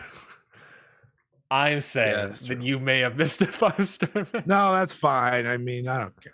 I didn't think this match was 5 stars. I didn't either. I'm saying that we don't have to talk about the other 2 matches. We can just talk about. You don't want to talk about Red Velvet? Well, I was going to ask, but you weren't there in attendance. I was going to ask. Well, Willow was over. I was going to ask if you were in attendance, how that was, but you weren't there. Yeah, she was over. She should probably be signed. She probably is already signed. Yeah, that's true. Okay, this main event. Can we talk about it? Yeah. Star is Born. That's true. Lady Gaga came out. Bradley Cooper. In the shallow. Wheeler Yuta was going to the back. William Regal told him to stop. She turned around, and William Regal said, I just want to look at you one more time. Great film, by the way. The match the match didn't start until they got back in the ring. I just want to point that out. Some people forget that. Match doesn't start till the bell rings, everybody. But it was just such a hot start because you have Moxley running in and Wheeler Yuta just comes out of nowhere. Yeah. Never noticed how small Wheeler Yuta was until I saw him next to Moxley. I was like, wow. Well, I think that also plays into the fact that Moxley is also way bigger than anyone would think. That's true. He is. He's like 6'4" and wears a sweatshirt to a wedding. Combat boots. Oh man. Yeah, I mean the match was fantastic. Yeah. It was exactly what it was supposed to be. You make a star with Wheeler Yuta. You still have him lose, as you should. I think it's beneficial that he lost, but he gets over that way. People get excited for his potential win. I do have one critique that I know a lot of people don't. Hit me. I didn't like the kick out of the second paradigm shift. Really? Why is that? I know a lot of people love that, but he already kicked out of one. Did he kick out of it twice? I thought he only kicked out of the snap one, which Moxley wins with all the time. Mm-hmm. And then he kicks out of the mega one, which I don't know if anyone kicks out of. So that bothered me just a little. Well, the snap one to me is like the better one. The snap one to me is like what is it? The running Destino, where it's like it looks better, but he never really truly wins with that running Destino. I guess he never wins his main event matches with it, but he does win them with it. He won with it a few weeks ago. Yeah. But I was like, okay, that's good. He kicked out of that because Wheeler Yuta before this wasn't at the level of kicking out of that. Mm-hmm. That was my whole thing. So I was like, okay, that's great. Mm-hmm. Gets out of the bulldog choke. Awesome. That's great. Blood pouring down his face. Hits this. Kicks out again. And then just gets choked out. I was like, I mean, that's just probably me being picky. And honestly, had I been in the building, I would have done the same thing, I promise. But it doesn't matter. It doesn't affect the match that much for me. It was fantastic. It was a nitpick. Yuta's best match of his career. Yep. One of John Moxley's best since joining AEW. I would say yeah. It was great, and it served the purpose. The match accomplished the goal, which made it that much better. The match dominated that goal. It was like make Wheeler Yuta a star. Done. Yeah. Because, when the match was starting, I was like, you start off hot, then you do the little thing on the stairs where he gets bloodied. And then it really kicks into gear from there. Wheeler Yuta's a star, man. I mean, yeah. I'm very interested in the follow-up of this match. It's because, we can call Wheeler Yuta a star. We can call it the Yuta scale. Well, it's a good start. He's in the club now, or whatever it's called. The BCC? Yeah, which is a great. I love those three. I'm happy Daniel Garcia is not going to be part of it. Did I just say that on air? Yes, I did. Wow. Yeah, I'm very. You're can't stand when that man speaks. I don't like when he speaks. Really? You're a spicy guy today. Holy crap, Scotty. I am. I'm happy for Willie Yuta. No, but I just think Garcia. Well, one, I would rather Garcia in this group than what he's in. I will start with that. I would agree with that. I think everyone agrees with that. But I think I'm happy if they see something in Yuta's getting the shine. If they see something in Yuta, then Yuta needed this to get himself to that next point. Yeah, Garcia doesn't. Garcia doesn't really need this. And I'm sure Jericho sees something in Garcia, which is why he's in the group to begin with. So. Yeah. What they're giving to me is what they're giving Garcia is just a little bit more personality. So my main question now: do you think they add more? Add more what? To the Blackpool Combat Club? Because I think it would be weird just to have those two and Yuta only. I don't know. AK, do they add Moriarty? I see this. Oh, and they start going for those guys. I don't know, because I could see them eventually doing sports entertainment versus Blackpool Combat Club. I can see that being the war. I can see that being not the War Games match, but the Blood and Guts match. Oh yeah, I think that can easily be the Blood and Guts match. That would actually be probably a lot better. That would definitely be a lot better than last year's. You got William Regal right there. And you have Danielson in the match. Blood and Guts. That's more of a Vince McMahon than William Regal. I'd be so sad. I'll be so sad when he can't say War Games. They should just buy the rights just so that he can say it that once. I think we could see if they do that match, maybe Garcia make the switch in that match. Yeah, maybe. If they did it. But I also like them not doing it because then it sets up the idea of like Yuta and Garcia being rivals. Yeah, which would be better than them all being together. Yes, and if you're building up future storylines, then you need to plant those seeds that they're different. It's intriguing, but I think having them wrestle against each other during that match will be very interesting to watch. Yeah. Well, you have the Ring of Honor Pure Champion now part of this group. Yep. You have you just made a guy by doing all this. Yep. Which is great because I think Wheeler Yuta, out of the 4 killers, which is Moriarty, Garcia, Yuta, and Hook. Yeah. I think Yuta is probably the most ready. I think. Oh, yeah. Now? Yeah, totally. Yeah, out of the 4. Obviously Hook is, Hook, and he's just the biggest star of all of them. But so far, you never know. I don't think that will change just because they just put him with Danhausen now, and people still lose their freaking marbles. Even though they should be doing more with him. I guess you don't want to rush him along. But he's so ready that him being in this group can only mean good things, I think. I don't see them flopping with this. They don't often flop with many things when it involves a Moxley or a Danielson. Everything Danielson has done to this point has been pretty much perfect in AEW. So I'm not going to assume that's going to change. I do think adding another young guy would be smart, though. Not immediately. I do too, but I don't think it's going to be any of the 4 killers. I think it would be I don't either. I think that's okay. What if it's someone that's like older that's already kind of currently established? Like, what if it's not a young guy?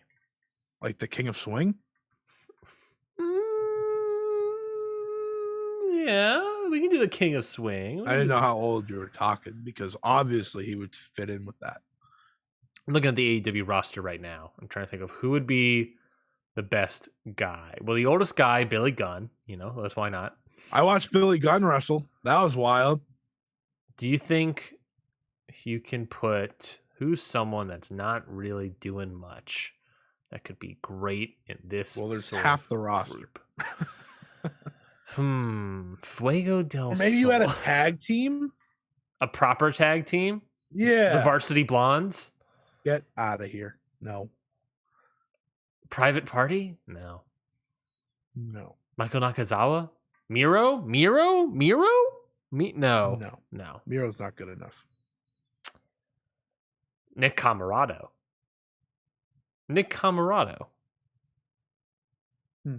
That'd be interesting. Nick Camarado. I like Nick Camarado. I didn't mean, by the way, Rusev Miro is not good enough in that sense. I just mean he's not. He doesn't fit their sense. No. Sonny Kiss. Yeah. That'd be wild. I would love to see Sonny Kiss in this faction. Highly doubt Sonny Kiss will be in this faction. Me too. But wouldn't that be crazy? Wouldn't that be great? Yeah, I don't know. I just think there probably isn't really anyone specifically right now. I don't know if there's anyone in the free agent market that it would be available as like a tag team situation. There's no one that jumps off the page. A workhorseman. They already wrestled them, but I think they would fit. Yeah. But if they were going to do that, that match would have been better impressive. Yeah. Ryan, that's maybe a good point. All of the wingmen. All 4 of the wingmen. Out of here. I was just thinking of like a gritty tag team. That's what I was trying. I mean, FTR, really. Yeah, that's true. But I'd also rather see FTR versus Moxley and Danielson. Yeah, I think that's what we're going to get, but maybe we don't. I don't know. They need to get, okay, my final thoughts on AEW, they need to get the damn titles off of Jurassic Express. What did I say? What have I said from the beginning? You want my take? You want my cancelable take? Fault. This isn't Jungle Boy's fault. I know it's not Jungle Boy's fault, but what is he doing? I blame the dinosaur more than I blame anyone. What did the dinosaur do? Because when the dinosaur shows up, I'm like, okay, well, I can shut the TV off. The dinosaur did nothing. What are the I do actually have one complaint about my AEW experience. Yeah. I have one complaint. I didn't get to see CM Punk. And I'm sad. Yeah. Oh, yeah, I got to see Danielson. Yeah, I got to see FTR versus the Young Bucks.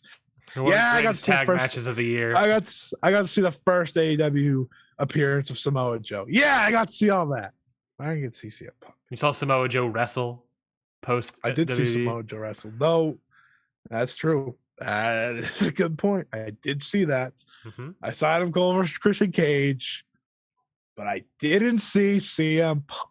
And if you know me, that matters way more than almost all of that, except for FTR and Young Bucks. I would not give that away.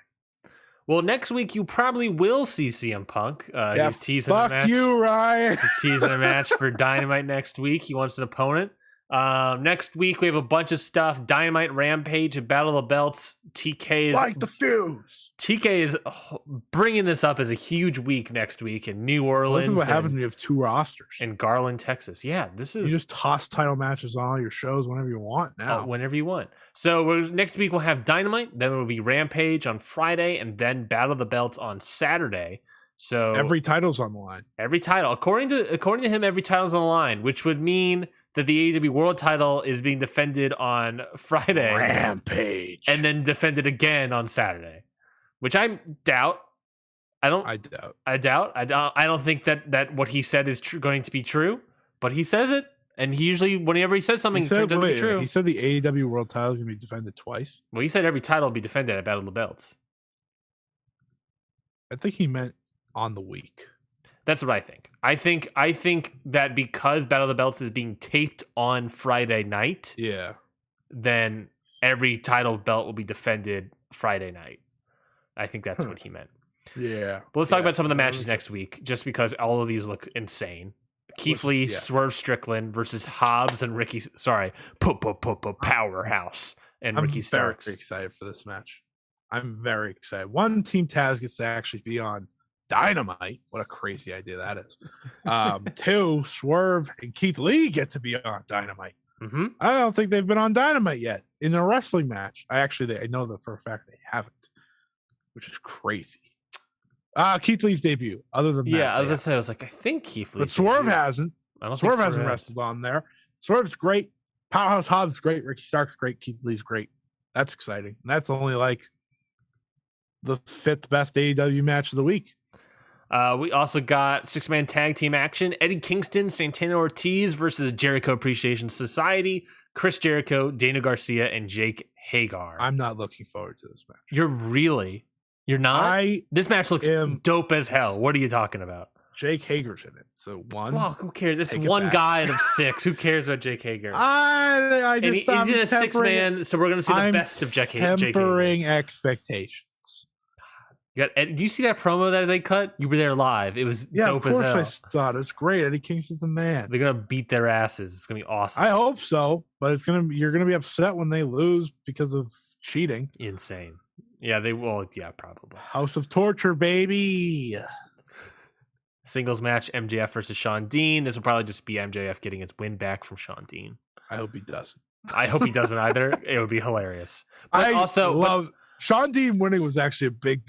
I got a good reaction. Wardlow got a good reaction. This also, the fact that MJF is wrestling makes me think we'll probably have a Wardlow MJF physical altercation because Wardlow's gotten closer and closer to the ring. Till Double or Nothing.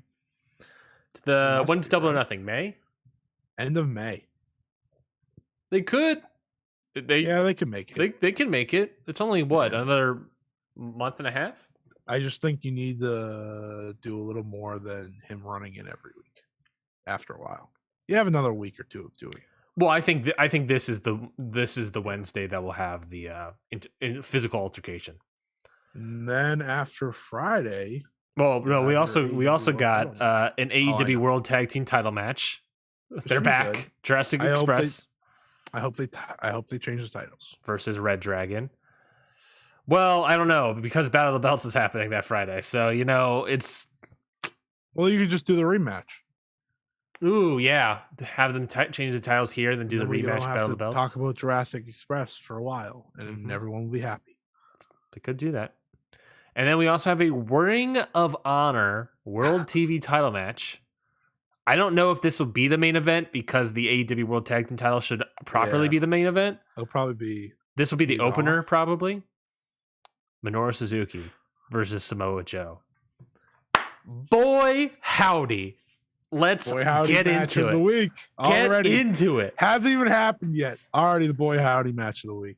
Get into it, folks. This match is Dream City. This match is going to kick ass. Is it gonna be like, would I actually prefer Ishii versus Samoa Joe? Maybe, but that's also my own preference. This match, nonetheless, will still freaking slap and chop and break necks and break arms. It's gonna rule. There's still time for that Ishii one. Oh yeah, baby, there's still time. What do you think? Do you think Samoa Joe's gonna win the title off of Suzuki? I think he actually will. I think he does. Yeah, I think he definitely does. I think they gave Suzuki the win so they can do one big match. Mm-hmm. Also give him that like accolade of a title in North America that he never had, or the United States, whichever one it was. And yeah, I think Joe wins. I think this is great, very exciting.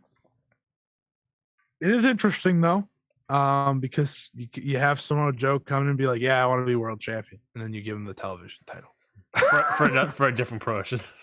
Yeah. So it's fine. Yeah. It's fine. I'm not going to complain about it. I'm not complaining about it at all. It's going to be great. It's going to be, I think people need to just limit their expectations a little. I agree. I'm saying boy howdy, but it's also, this is why I said I think I would prefer the Ishii match more, is because it is old Suzuki. It's also not the same Samoa Joe. That's also true. Like I think it's gonna be great because they're just gonna slap and chop each other, and that's literally all I need. This isn't a 5-star match. I'd bet. No, what's your ceiling? What's your star rate ceiling? 4.25. I think 4. I think 4 for me. My ceiling. I is think 4. they can get to 4.25. I think they can get there. Yeah. It's gonna take a lot, but they can get there. Yeah, I just don't know if Suzuki would care enough to do it. I think he will. We saw him versus Danielson. He cared for that. That's true. That is actually true. Now he's on TV with a title match. And I think he'll care. He'll probably pay. TK will be like, here, have more money, make a better match. No, I think it's gonna be pretty good. I think I'm excited. It's very exciting. I love how the way they announced it was just flashed on the show. Like, oh yeah, this is happening. By the way, oh man, the Owen starts what in 3 weeks? I don't know. They said that the Owen was going to start last week for the men's, but it turns out it was just qualifiers. I don't know exactly. I don't know if they've actually ever said when the Owen properly starts. Well, there's one male qualified. Yeah, that's my thing. I don't know. I legitimately don't. We know CM Punk's not going to qualify because he's going to have a world title match. Clearly, we know. I think Takeshita might. I think Takeshita would be a great Owen Hart final person. I think it's 8. What is it? 8 people? I have no idea, man. I know zero information about this Owen Hart tournament. Whatever. But let's get to the main event of Rampage. Well, yeah, the only match announced so far for Rampage is a Texas Death Match for the AEW World Title. Adam Page versus Adam Cole. Nothing says death match like Adam Cole, baby. I love it. It's gonna be great. What do you think? Oh yeah, AEW announces the Owen Hart tournament will begin in May, so that's May is when they'll start. And it will conclude at Double or Nothing. So yeah. Hey, 2 women's matches. This should be a good match. This should be a great match. Bloody match. Violent. Page. That means there's blood. Now, I think this has potential to be better than their pay-per-view match. Yeah. But do you think we'll get a title change? No. No. It would be a crime to change the title right now. No, it feels like it is literally just, Adam Page wins defends against Cole. We continue it just to have another great TV title match, and then we move on from here. I think some of the gripes that fans have had with Adam Cole are fair. What gripes? Well, a lot of people have been upset with him and like how he's over, which is great, but he's pretty much doing the same thing that he's been doing for the past couple of years. Yes. And I think that's fair because he's just pretty much walked out of NXT, walked into AEW, and he's pretty much the same now as the Undisputed Era, pretty much together again. Still over, works. Yep, still over. He's still over, more over than most of the roster. But I think the complaints are fair. And I think what he's waiting for is, one, he has to lose here. So now he kind of snaps a little bit. Mm-hmm. And really, I think what really will heat him up is when Kenny Omega comes back. Yeah. Because that's the story that's just lingering. And I think that does kind of hurt him a little bit. Mm-hmm. And I think they need to consider shaking it up from just the Undisputed all the time. Yeah. I just think, it was really cool. If you waited a while, it would be really cool. But instead, you went right into it. Mm-hmm. So that's just me. I like Adam Cole a lot, so I just want him to succeed. And he should not win the AEW World title from Hangman Page. I think the biggest match you have right now with your current roster is Hangman Page versus CM Punk at that Double or Nothing pay-per-view. Because then you really don't know who's going to win. And that's what you want in a main event, especially of a show that's probably not going to end until midnight. Or Page versus MJF. That's a big match. But is it bigger than CM Punk having his first world title match? I think CM Punk in a world title match will be the biggest pay-per-view buys they've ever had in the entire promotions run. I think that's undoubtedly, especially in a match that you're unsure about the winner. Ryan. Yes. Go on for a second, and I will be right back. Copy that.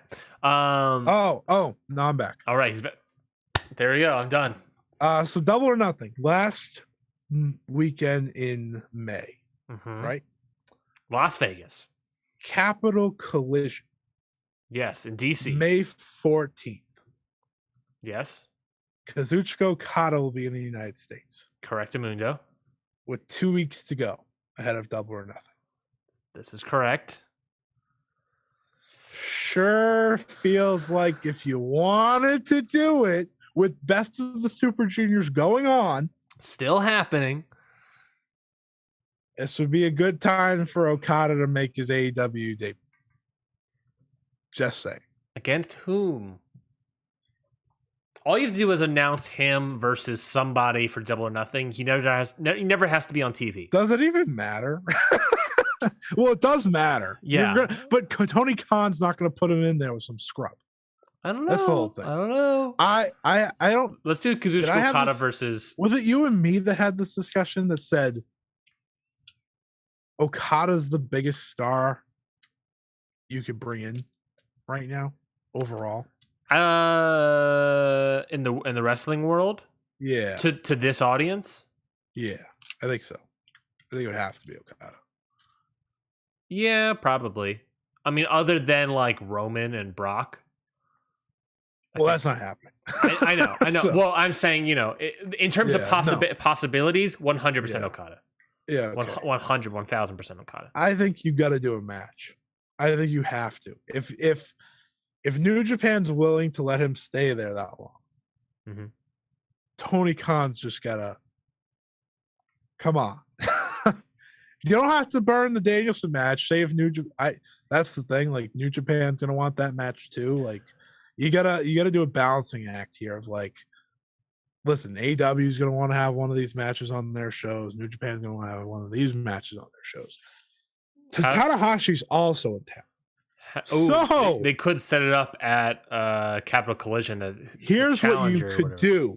Do they dare do an IWGP heavyweight title match? Maybe you don't do singles matches, because this is how you work with New Japan. You do Hiroshi Tanahashi and Kazuchika Okada versus Jon Moxley and Bryan Danielson. There's already a story there with Tanahashi and Moxley from All Out last year, where they kind of teased it and then they didn't do it. Mm-hmm. Then you have a big match for them that doesn't involve tag team titles. Mm-hmm.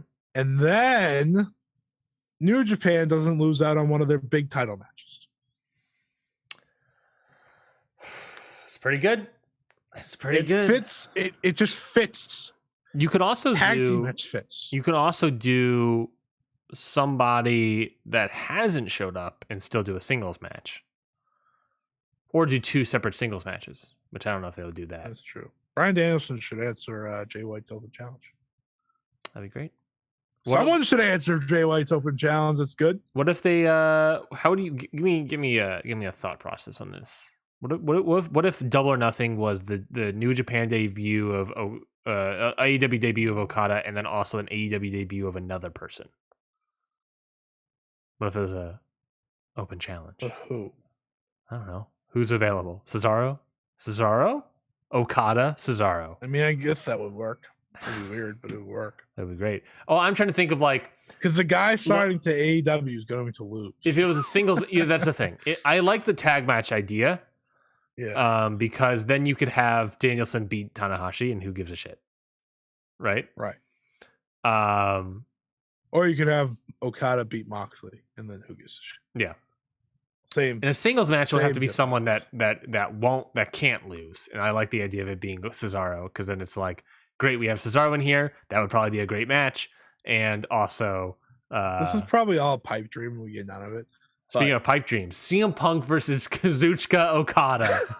Well, Tanahashi said this week he wants Punk and Danielson. Yep.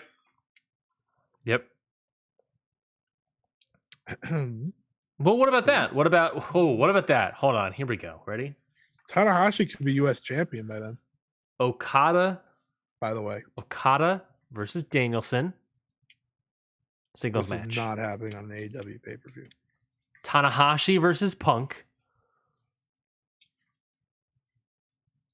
MJF versus Page. That's what I got. Yeah, no, I think that AEW World Title match would be so devalued. That's why I said the tag match works. I think the tag match. I think you're right. The tag match works. You don't want a bigger world champion on the same card as your own world champion in a singles match where they're defending their title. Yeah, I agree. I don't know. It's fun to think about. I do like the idea of it being Punk at Double or Nothing, because then at All Out, potentially All In, it could be MJF versus Page, which will fit better for the show. Yeah, I've seen some people pitch the idea that MJF beats CM Punk for the title, and I was like, I think he should be Page, but it should be. I could believe it if they went that way too. Yeah. I could, but I think Punk would be a better first challenger for MJF than him getting the title off of him. I think there's a lot of possibilities. Speaking of possibilities, but we'll figure out what that is. The only other match that I've announced, New Japan. The only other match we had to talk about was Battle of the Belts 2, was Thunder Rosa versus Nyla Rose. But obviously, neither of us have any interest in that match currently. Well, no, you know why I don't? Because they do this with Nyla Rose every time there's a new women's champion. Correct. We've seen this. The first challenger. This is old hat. We've seen this before. Yeah, it's not creative. Yeah. And obviously Thunder Rosa is not losing. So. Oh, she's not? She could. That'd be crazy. Remember Britt Baker? Who? She's returning soon. I don't know when. She's returning at the Pittsburgh show. That would make sense. Yes, the Pittsburgh show. I don't remember. I think that's in 2 weeks, I want to say, maybe. Who's to know? You know what I just thought about? What's that? How loudly cheered Adam Cole and Britt Baker was when they teamed, and how negatively cheered Sammy Guevara and Ty Conchi are, and they're supposed to be opposite roles. Sammy Guevara. Moving on to Sammy Guevara. Moving on to It's Mama with the shot. New Japan Hyper Sammy Battle Guevara. Night 5 taking place in Tokyo, Japan. Please stop saying Ryogoku. Night 5. What's yeah, Night 5. It was just Hyper Battle. Hyper Battle. Fantastic show. It was good. Yeah. It was good. I think the next pay-per-view has 2 better top matches, but it was good. Yeah, sure. But for a But it was a very good show. It was a very good show. I'm happy where, New Japan's back to all title match pay-per-view. Yes, New Japan has been needing great show after great show, and I think this is just another string in that run. Yeah, not their strongest show of the year, but they have a lot of strong shows this year, so it's kind of unfair to say otherwise. That is true. That is true. Well, let's talk about Hyper Battle. How much of the show did you see? I saw all of it because I was getting such high praise. 5 matches. Well, we'll start off with the. Let's just go main event. Let's go reverse order. Why don't we? Oh, but the rest of it's not nearly as good. Well, the big talking point should be at the big drawing talking point should be at the top, right? I guess. IWGP World Heavyweight Title match: Kazuchika Okada versus Zack Sabre Jr. Kazuchika Okada wins in 28 minutes and 25 seconds of a Rainmaker. Great match. Great match. Shocked Zack Sabre Jr. gonna win. Absolutely stunned. Bamboozled. I think that was the only thing that took away from this match for me. Otherwise, it was great. Yeah, and I don't think this match. I thought this was a great match. Yeah. I think this match was just a little bit ways away from getting better. I thought that you're right. A lot of the issue of this match is that Zack Sabre Jr. was not believable enough as a possible winner. Yeah. I would have loved. I thought about this when I watched it, immediately when I watched it, and when I watched the finish. I would have loved. I think they should have just had Zack Sabre Jr. kick out of the Rainmaker. Yeah, he didn't kick out of one. No. They just did the one. I think he should have kicked out of that one, and that would have sent the audience overjoyed.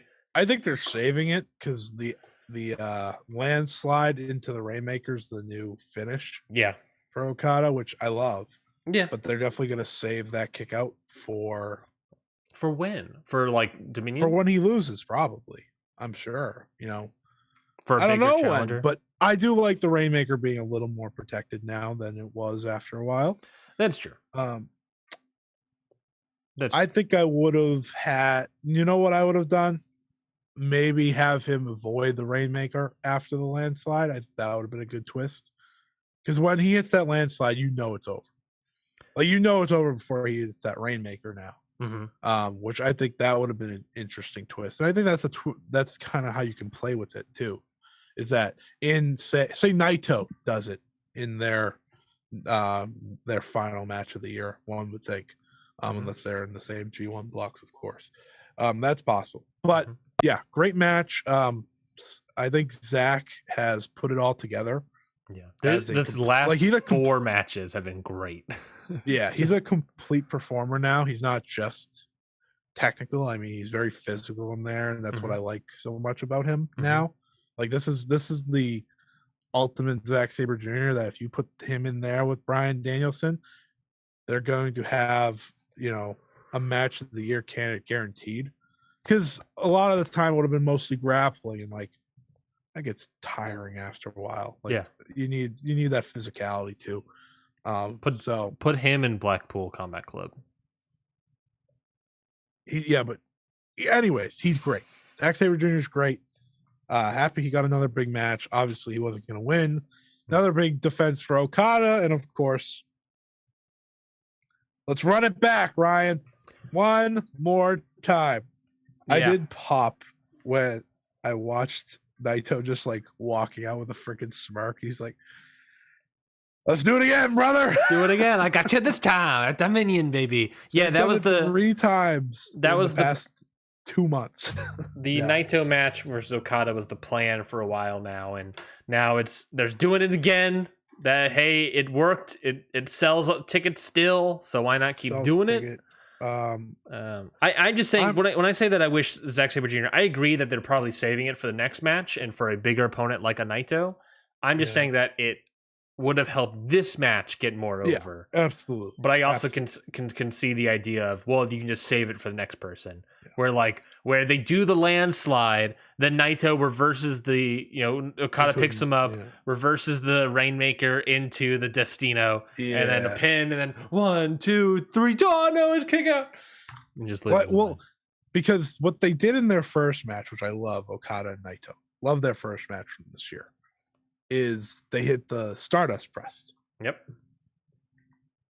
How do you top that now? How do you bring that in? Okada does the Stardust press.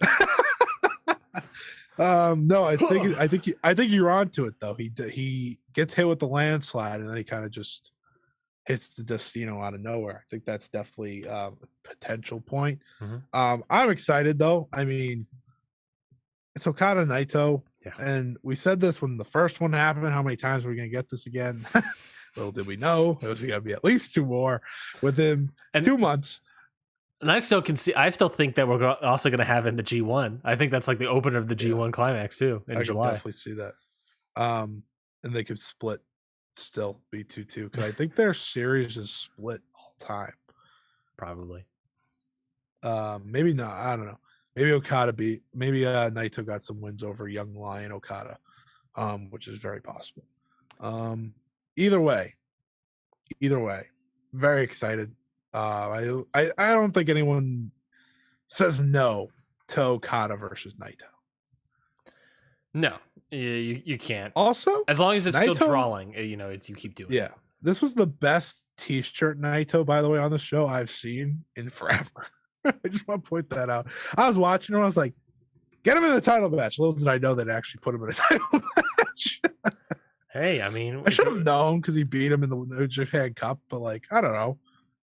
Happens. You don't always have to do it. But I'm happy Okada was like, yeah, I need to do one more time. And I did like how they were like, yeah, I love facing you. No, I love facing you. And I was like, okay, that's cool. IWGP. There's Naito won. Yeah. I don't think he will. I don't think he will. They started setting up something in the match where they started really comparing Okada to Inoki, which made me think of the Vader Inoki match. And I was like, what if they did something like that? And I was trying to think of who. There ain't nobody like Vader. Well, there is somebody, and he's currently a Nazi on SmackDown. IWGP Junior Heavyweight Title match: El Desperado. You gotta stop tossing around Nazi. El Desperado versus Show. I thought this match was also very good. It wasn't great, but I thought it was very good. I really enjoyed I love El Desperado versus Show. It's the heel versus heel sort of thing. I think Show is finding himself a little bit more. I don't think he's quite there yet. I think Best of Super Juniors next month will help that even more. I like what he's doing though. I do. I think he's doing good stuff. There were no real shenanigans in this match in terms of House of Torture, baby. But I love the El Desperado going like, okay, time for a suicide dive. Here we go, and then Show just walloping him in the head with a chair. That was beautiful. Desperado got his ass kicked. Yeah. Oh yeah. He went through it. Mm-hmm. Happy he still won though, because I think Desperado's awesome. Shouldn't be losing the title right now. No. He'll probably lose. He'll probably lose to the Best of Super Juniors winner, whoever that may be. Darby Allin. Yeah. Jungle Boy. No. Darby. This match was really good. Jungle Boy could use the Best of the Super Juniors run. Yeah, you know what? I need Dragon Lee or I'm going to fight someone, okay? Or both. Ooh, Dragon Lee versus El Desperado. That's what I'm hoping for. Won't probably get it. Anyways, let me continue talking. very good match. Show is finding, he's finding his rhythm, which took a while because I think a lot of people found Show to be one of the better young juniors, anyways, before he did the whole House of Torture thing. So now that he's getting both styles to work together well, I think he's gonna be really good. I think he is really good, and I'm excited for his Super Juniors run. Update: Naito and Okada are tied 6-6.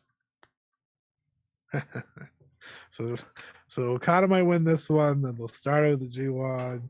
They'll be tied again. Guess we gotta do Wrestle Kingdom.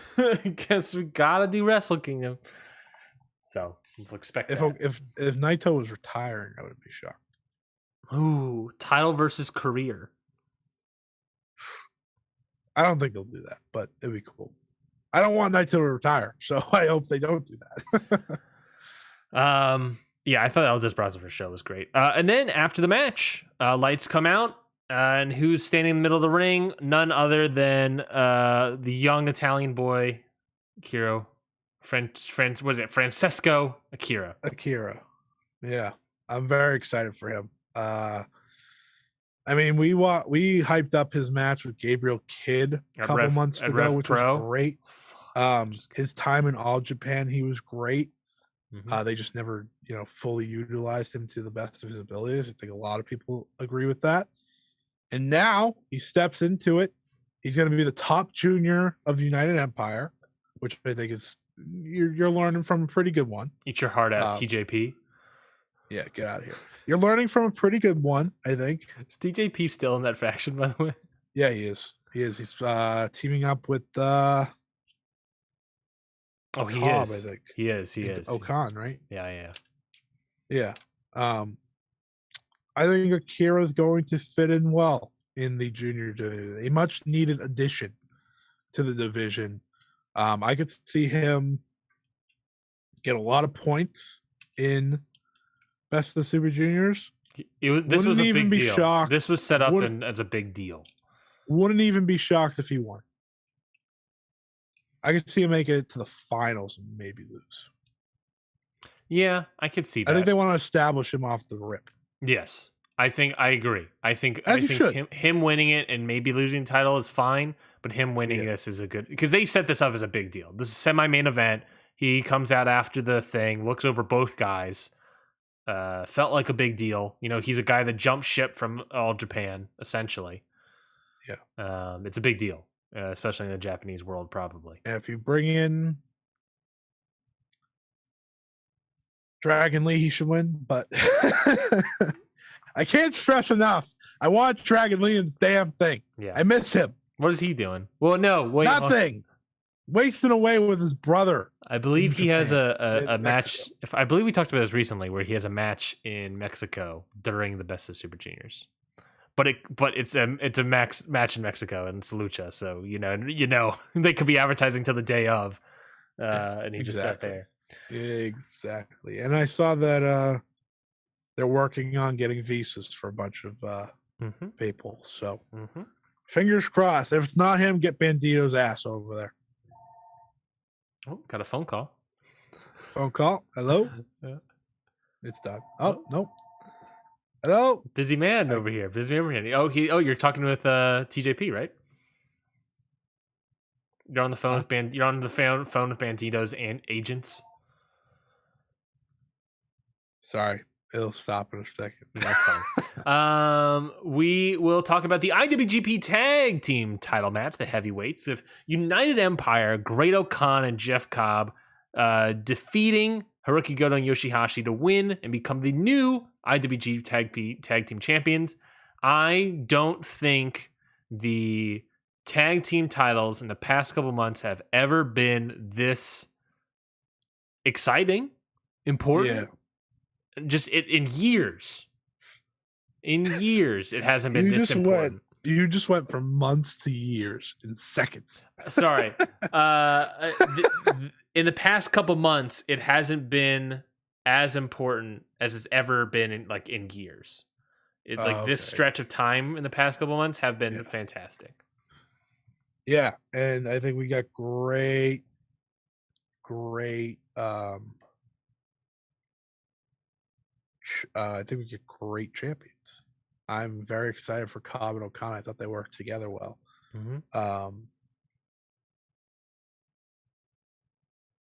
And my whole thing is, thinking, where do you go? Right? Because Jeff Cobb, right, is a guy I think a lot of us saw as a Okada challenger potentially down the line. I thought he could definitely challenge because of their past history. And now I think you just give these two a great run. I really do. I think you give them a great run. Don't hot shot the titles like you've been doing for pretty much years. I think you give them a good lengthy run. I think they've earned it. I agree. I completely agree. I thought this match was really good, by the way. I thought this match was really good. I think Jeff Cobb is just phenomenal in the past 2 years of being in New Japan. I remember that first G1 Climax run where he just kind of stunk, and it's just that he works best as a heel. He works best as this like big dude that can throw people around. I don't know why anyone ever switched that off. Great Khan is great. He's all great. All hail Great O'Khan. What do you think about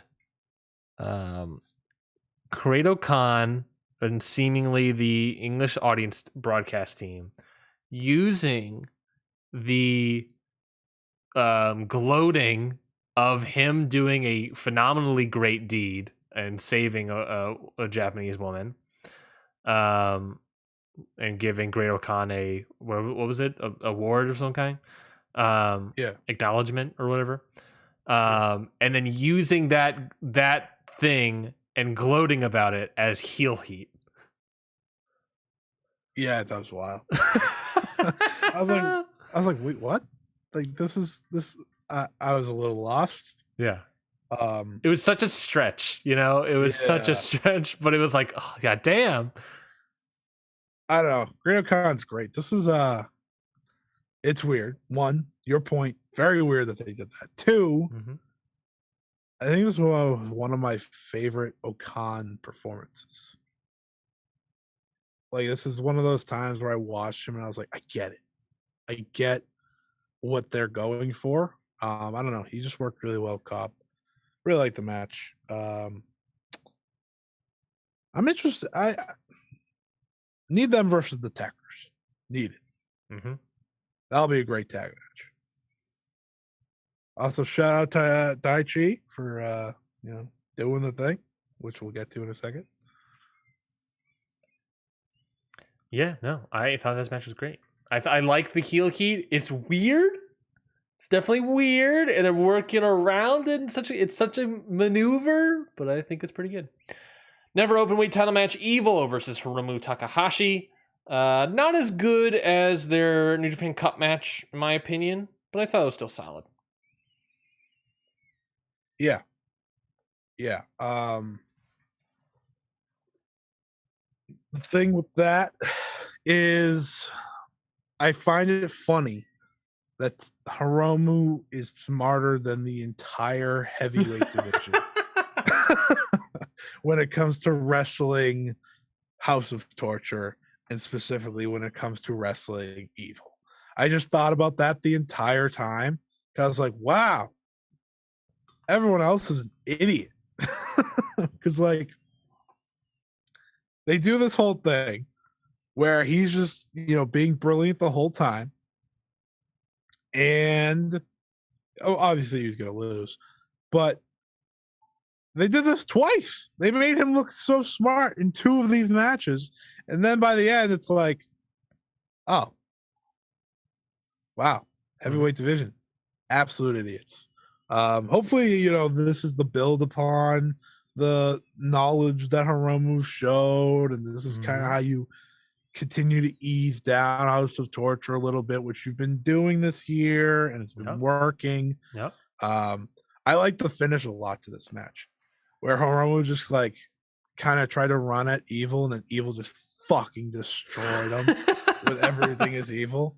He just absolutely, it was probably the best Everything is Evil I've ever seen. He just absolutely rolled him up. I was like, yeah, that's how you do it. Good reminder that Evil can be good when he's allowed to be. Oh yeah, 100%. I think this match is pretty good. Definitely wasn't the New Japan Cup one though. There was just something about that one. Also, after this match, Tama Tonga comes out and seemingly lays down the challenge to Evil for the Never Openweight title. Are you excited about Evil versus Tama Tonga? I am. Nope. Oh yeah, you were amped about their first one. That New Japan Cup match was good. I'll stand my ground.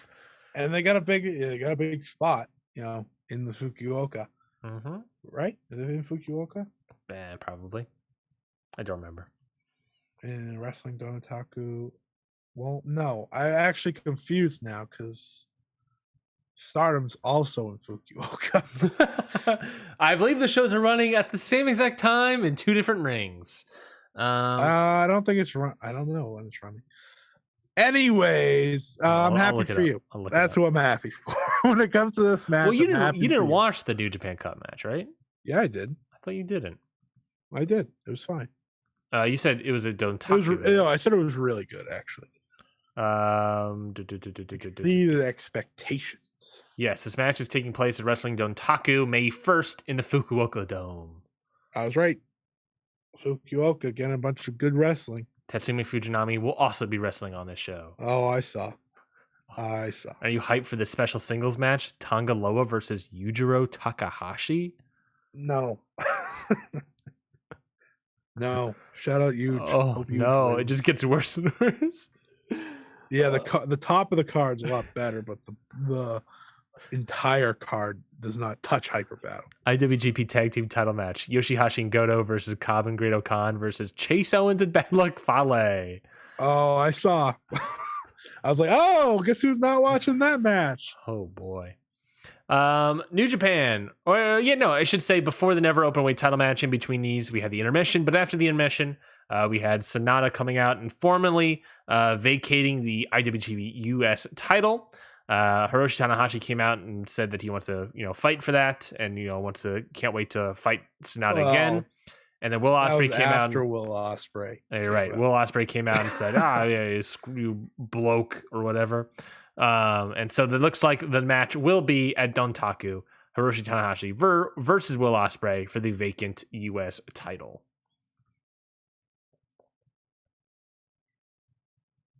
No thoughts. Yeah. Moving on. New Japan. I didn't know what thought you wanted. I mean, you can have whatever thought you got.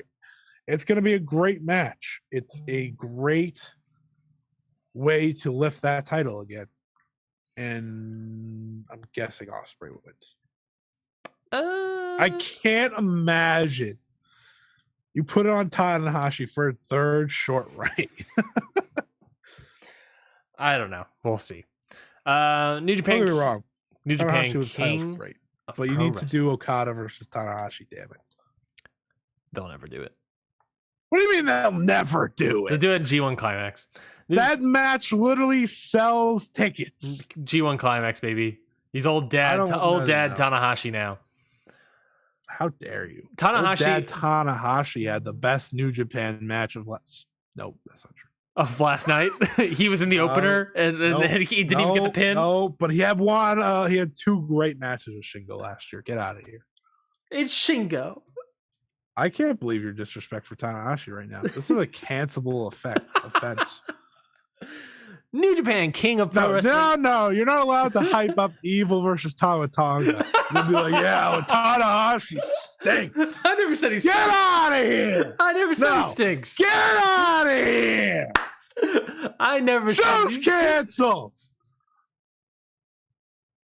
All I'm saying is Tanahashi is an old dad Tanahashi now. He's not doesn't get stink. Out of here. I don't think Yuji Nagata stinks. He's an old dad. Tenzan stinks. Tenzan's terrible. Tenzan can't move. Makabe's garbage now. Why is Makabe not retired? He can't move at all. Doesn't take any bumps. Oh man. New Japan King of Pro Wrestling title. They said the cage match listed as a no rope ring out match. Basically, it was a sumo match. Taichi versus Toriano, with Taichi winning. And after the match, challenging Shingo for the KOPW title. Interesting. I don't know what that could be. I don't know how to feel about Shingo Takagi going from the IWGP World Heavyweight Championship at Wrestle Kingdom to the King of Pro Wrestling Cup in a matter of 5 months. Not a cup, a statue. Whatever. It's sus. Could be good if they pick like a real match. Yeah, but I've seen people saying that Taichi helped save the tag team division, and now he's going to save the KOPW title division. That's asking for a lot out of Taichi. You're asking for Taichi to, like, one, keep it for more than Yano years, and two, I don't know. I won't get my hopes up. I can't believe Shingo's doing this. Well, he didn't accept the challenge yet. I don't know if it's happening. The match is announced. Is it? Where? Fudotaku, isn't it? No, they're in the first opener match. Oh, good. That makes me feel with better. Tatsumi Fujinami. They'll probably have it as like the main event of one of the lead-up shows. Probably. Anyways. IWGP Junior Heavyweight Tag Team title match. I'm getting hiccups. Yeah. Master Wada and Rusuke Taguchi versus Elephant. Desmo and Taiji Shimori. Didn't watch it. God damn it. I was hoping you would talk about it. I'm dying. In the arms of the angels. I thought the match was actually pretty good. And there was a 69 spot with Master Wato and Taguchi that you have to see. Nope. It was hilarious. Tag team match, Shingo Takagi and Tetsuya Naito versus Aaron Henare and Will Ospreay, with Naito and Takagi getting the win. Yep, this match was a lot better than I was ready for. I think my hiccups have gone away for the fear of having to talk about something I wasn't ready to talk about. Like, oh, okay, God, I can take a breath, and it's like, oh no, talk about it now. Oh God, I think that's what caused my hiccups to go away. You scared yourself. I scared. I played myself. I worked shooting myself, brother. You know, solid match, solid tag team match for T-shirt Naito, and then 8-man tag team match: Tamatanga Tangaloa, Hiroshi Tanahashi, the old man Tanahashi, and Jado. Young spry Jado defeated the team of Bad Luck Fale, Chase Owens, Gedo, and Yujiro Takahashi. The finish of this match was all four good guys putting the Bullet Club into the Jado Clutch, I believe is what it's called, all at the same time, and then Jado tapped out Gedo. And that was the result of the match. After the match, Tanahashi officially welcomed Jado, Loa, and Tonga into the Hontai New Japan home team.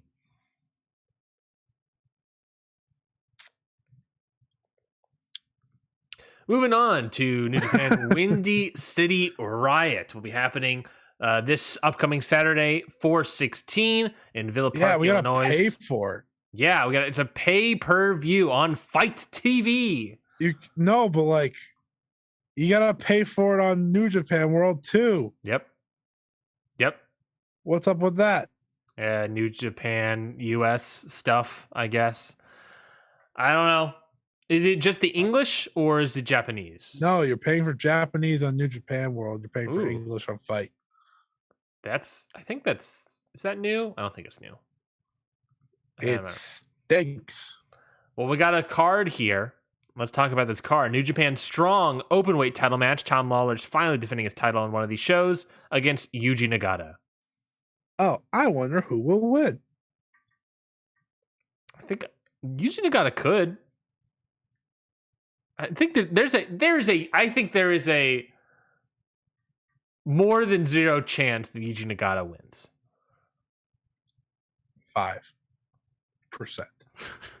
100. Yeah. Tom Lawler wins. I expect this to be pretty good. Happy Lawler's getting a solid match here, and he's actually defending his title on one of these live shows. Mm-hmm. Yeah, I'm excited. I think this could be a good spot for Tom Lawler. And maybe we'll get a formal challenge for that title, and maybe Fred Rosser comes out after the match too. Fred Rosser already put down the challenge. Oh, he did? Why is he not doing why is he not having the match here? That's what I'm asking. That's dumb.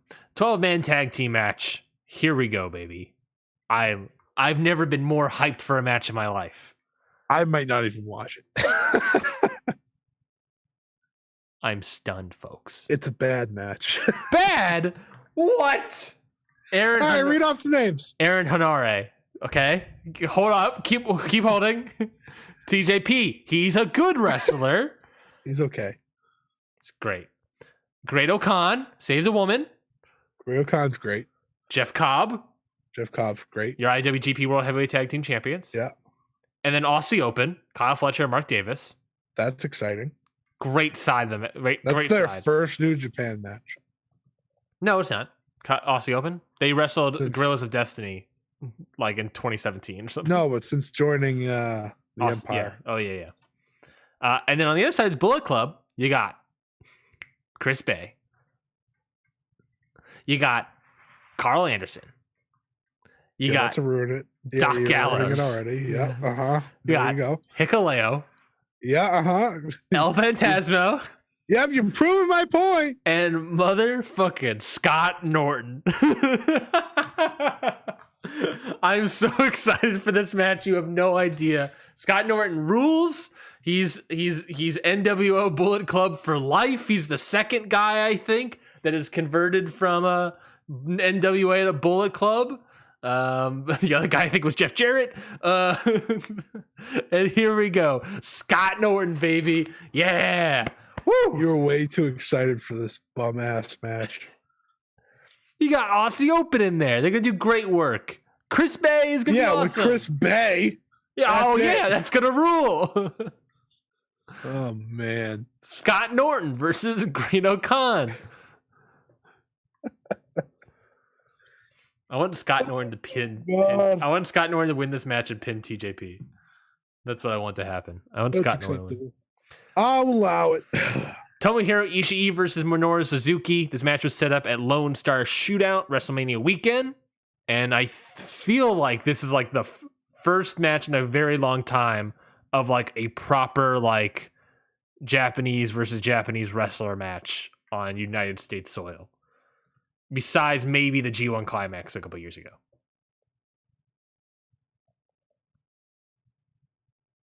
I think you're right. I was thinking for a second. I think you're right. It's exciting. You know, they're probably gonna, because this is a pay-per-view, so they're gonna go out there and try. Probably gonna be very good. I would be shocked if it wasn't very good. Mm-hmm. You got the two old dudes going out there, just hit each other as hard as you possibly can for the entertainment of the crowd. Nothing better. What if Suzuki can't make this show, right? What if Suzuki gets knocked out by the new Ring of Honor World Television title holder, Samoa Joe, and we get for the title, Ring of Honor World Television title, Suzuki versus Ishii. Suzuki. Samoa Joe versus Ishii. I can see Joe put down a challenge to Ishii after the match. It's possible. And then they could do that on Dynamite. If Ishii wins. Well, Ishii's here till Rebellion. Yes. So he's here for a little bit longer. I like how it's like when it's like the Best of Super Juniors are happening, Ishii and Suzuki are like, well, time to go to America. Let's get going. And then everyone else is like, bye, guys. We'll stay here. Well, the best part is the Best of Super Juniors didn't even happen. They were just like, see ya. See ya. Oh, not booked. All right. Gonna go make some bank in America. 6-man tag team. To put on. Whoa, really? 3-star matches. 6-man tag team Chicago Street Fight. Is it going to live up to the expectations of that Ring of Honor street fight that Juice Robinson was in at Madison Square Garden? Maybe. Juice Robinson, David Finlay, and Brody King, who I think this is his first New Japan match since he joined House of Black. So I'm interested to see how that goes. He probably had one strong match. Probably had one strong match. But I don't recall that strong match. No, he faced... No, actually, no. This would be his first New Japan match since joining AEW. Even after the last one that aired was against Yuya Uemura, January 15th. He showed up as part of Malachi Black's squad, 119. Well, that means this. That means if it happened on the 15th, it's probably taped way earlier. So it happened after. Yeah. No, sorry, it wasn't taped on the 15th. It aired on the 15th. Oh, okay. So then you're right. Yeah. Cool. Who are they facing? They are facing Bad Dude Tito. Who the hell is that guy? I don't even know who he is. He was, did you see Bloodsport? Nope. All right. Yeah, I did, but I didn't watch him. What? You did see Bloodsport, but he did not watch it. I watched the majority of Bloodsport. Okay. Well, he lost to Royce Isaacs at Bloodsport. Oh, yeah. I skipped right through that match. But it's Bad Dude Tito and TMDK, Jonah, and Shane Haste. Where the hell is Mikey Nichols? No Mad Mikey Nichols here. Do not know where Mad. No offense to Bad Dude Tito. Where is Mikey Nichols? Is he still wrestling? Let's see. He Mikey. wrestled. His last match was January 22nd of this year. He was he was in EPW in Australia for a while. In 2021, he was the heavyweight title holder. And then he had one match, and then he hasn't wrestled since. He was wrestling 3 months. Interesting. I don't know. Mad Mikey Nichols. Bad Dude Tito. 10-man tag team match. By the way, I think I have no idea who's going to win any of these matches. But you've not done this in order. I've done this in my order.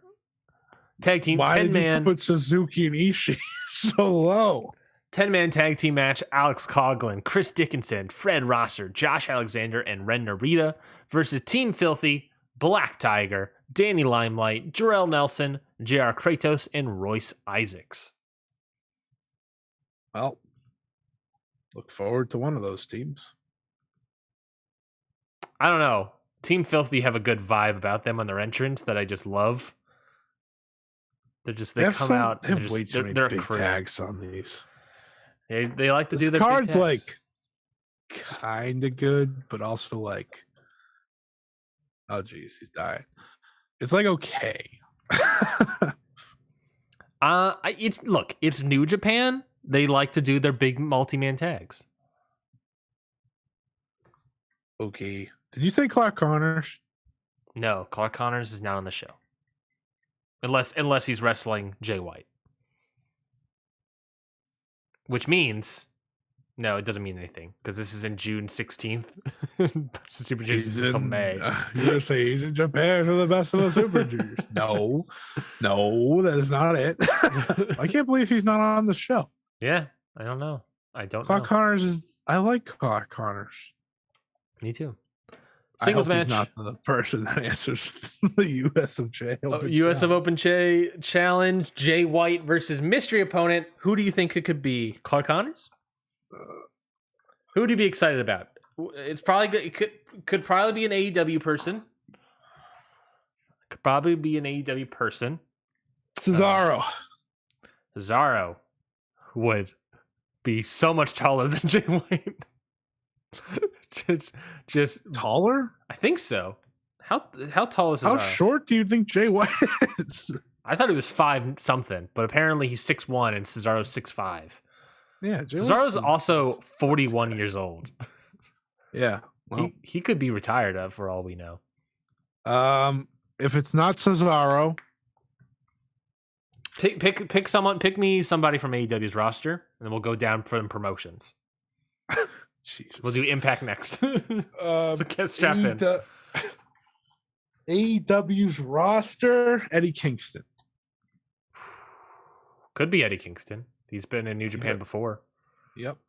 I'm trying to think of somebody who has not been in New Japan before, but probably has a New Japan clause in their contract. It's not Danielson. No, it's not going to be Danielson. What about Sting? Joey Janela is still on the roster page, by the way. Get out of here. What about get out of here with Joey Janela? I'm not saying it's gonna be him. I'm just saying he's still on the roster page. Sting would be great. What about let's put in Miro.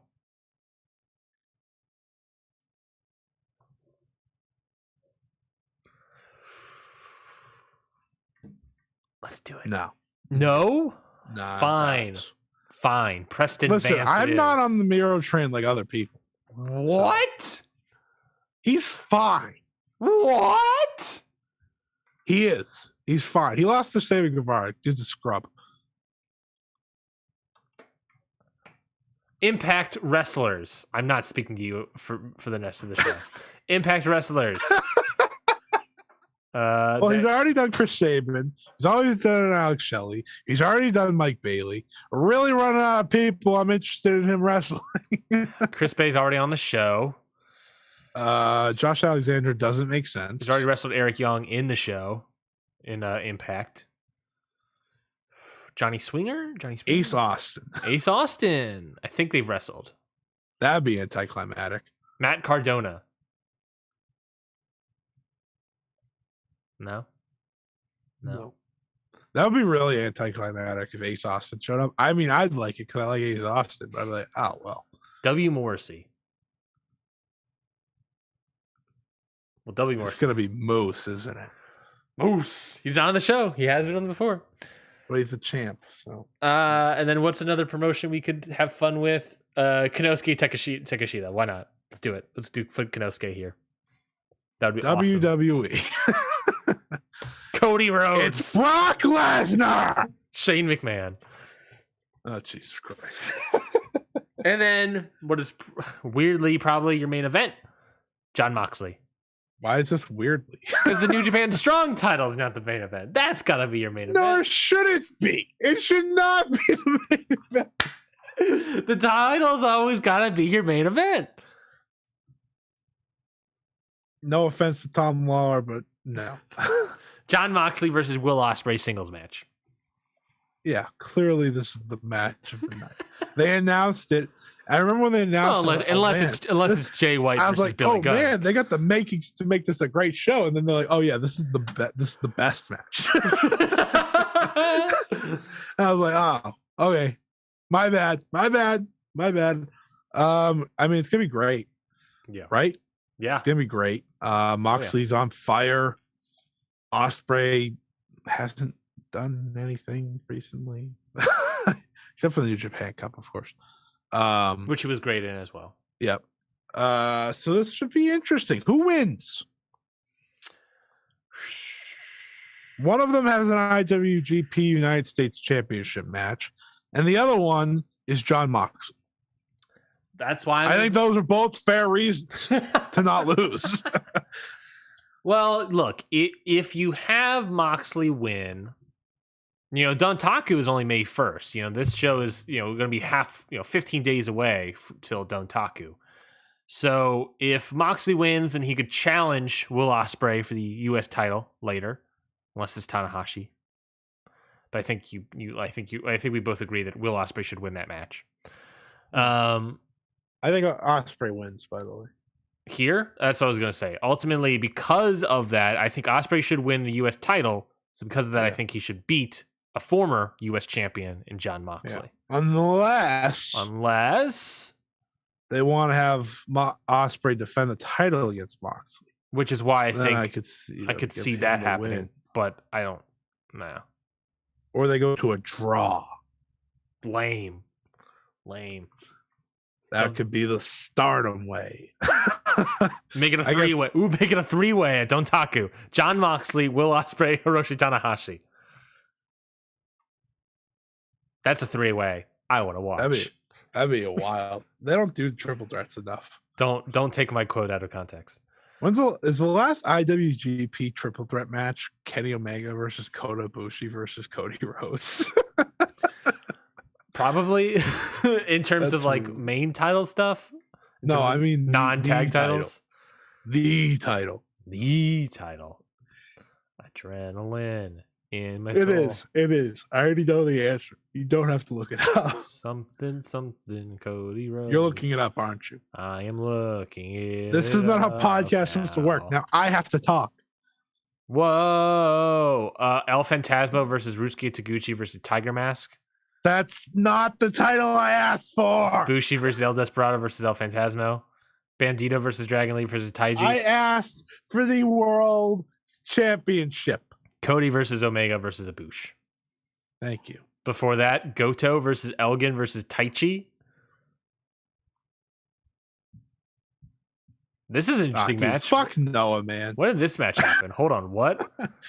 New Pro Japan Noah. Fallout Down Under Tour Night 4. Cody versus Robbie Eagles versus Will Ospreay. That's an insane match. Speaking of insane matches, here we go. Wrestle Kingdom 7, Kota Ibushi versus Prince Devitt versus Loki. I believe that's the match that got Loki fired. Classic Loki. And then your first one ever. Ready? Your first ever New Japan 3-way? Can you tell me? Who you think? No, I can't tell you. 2005. I don't know. Shinsuke Nakamura. No. Masahiro Chono. Of course. Kazuyuki Fujita. Oh, Jesus Christ. Your GHC World Champion. Brock Lesnar.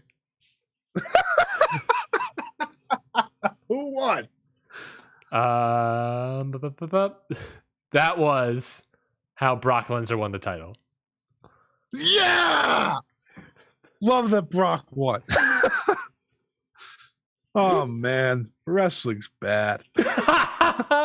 That is it for this week's episode of Ring Post Radio. We'll be back next week for an all-new episode. But before we go, Scotty, anything to plug? Yeah. I got to get my match of the week that we didn't talk about. Adrenaline in my soul. My match of the week is the dark match. Cody Rhodes versus Kevin Owens. Oh, yeah. Bet. Mm-hmm. What I didn't talk about, I guess it's Hideki Suzuki versus Katsuhiko Nakajima from Pro Wrestling Noah, because I haven't watched nearly enough from yesterday, and that match was good. So there you go. Noah still sucks. If anyone was wondering, Noah stinks. But yeah, and you can follow me at Scotty Wrestling. There. Bye. The only other show I watched this week that the only other show I watched this week that we haven't talked about was NXT 2.0. That's right. I still watch that show for some reason. And I don't know why I keep watching it. Wait a minute. Time out. What was the match? I didn't say the match yet. I was hyping it up. Wait a minute. I want to guess. It's pretty easy. Was it Braun versus Walt? No, Braun versus Gunth. You can follow me on Twitter. No! You can follow No! on Twitter at Ryan19. You can follow Scotty at Scott E Wrestling. You can follow the show at Count. I already said that. You can subscribe to the podcast. I'm changing my name to Gunther. Gunther Wrestling. Join the Countout Discord. We have a bot named Gunther in it, and I'll kill for him. It's a great place to talk about wrestling and all types of wrestling.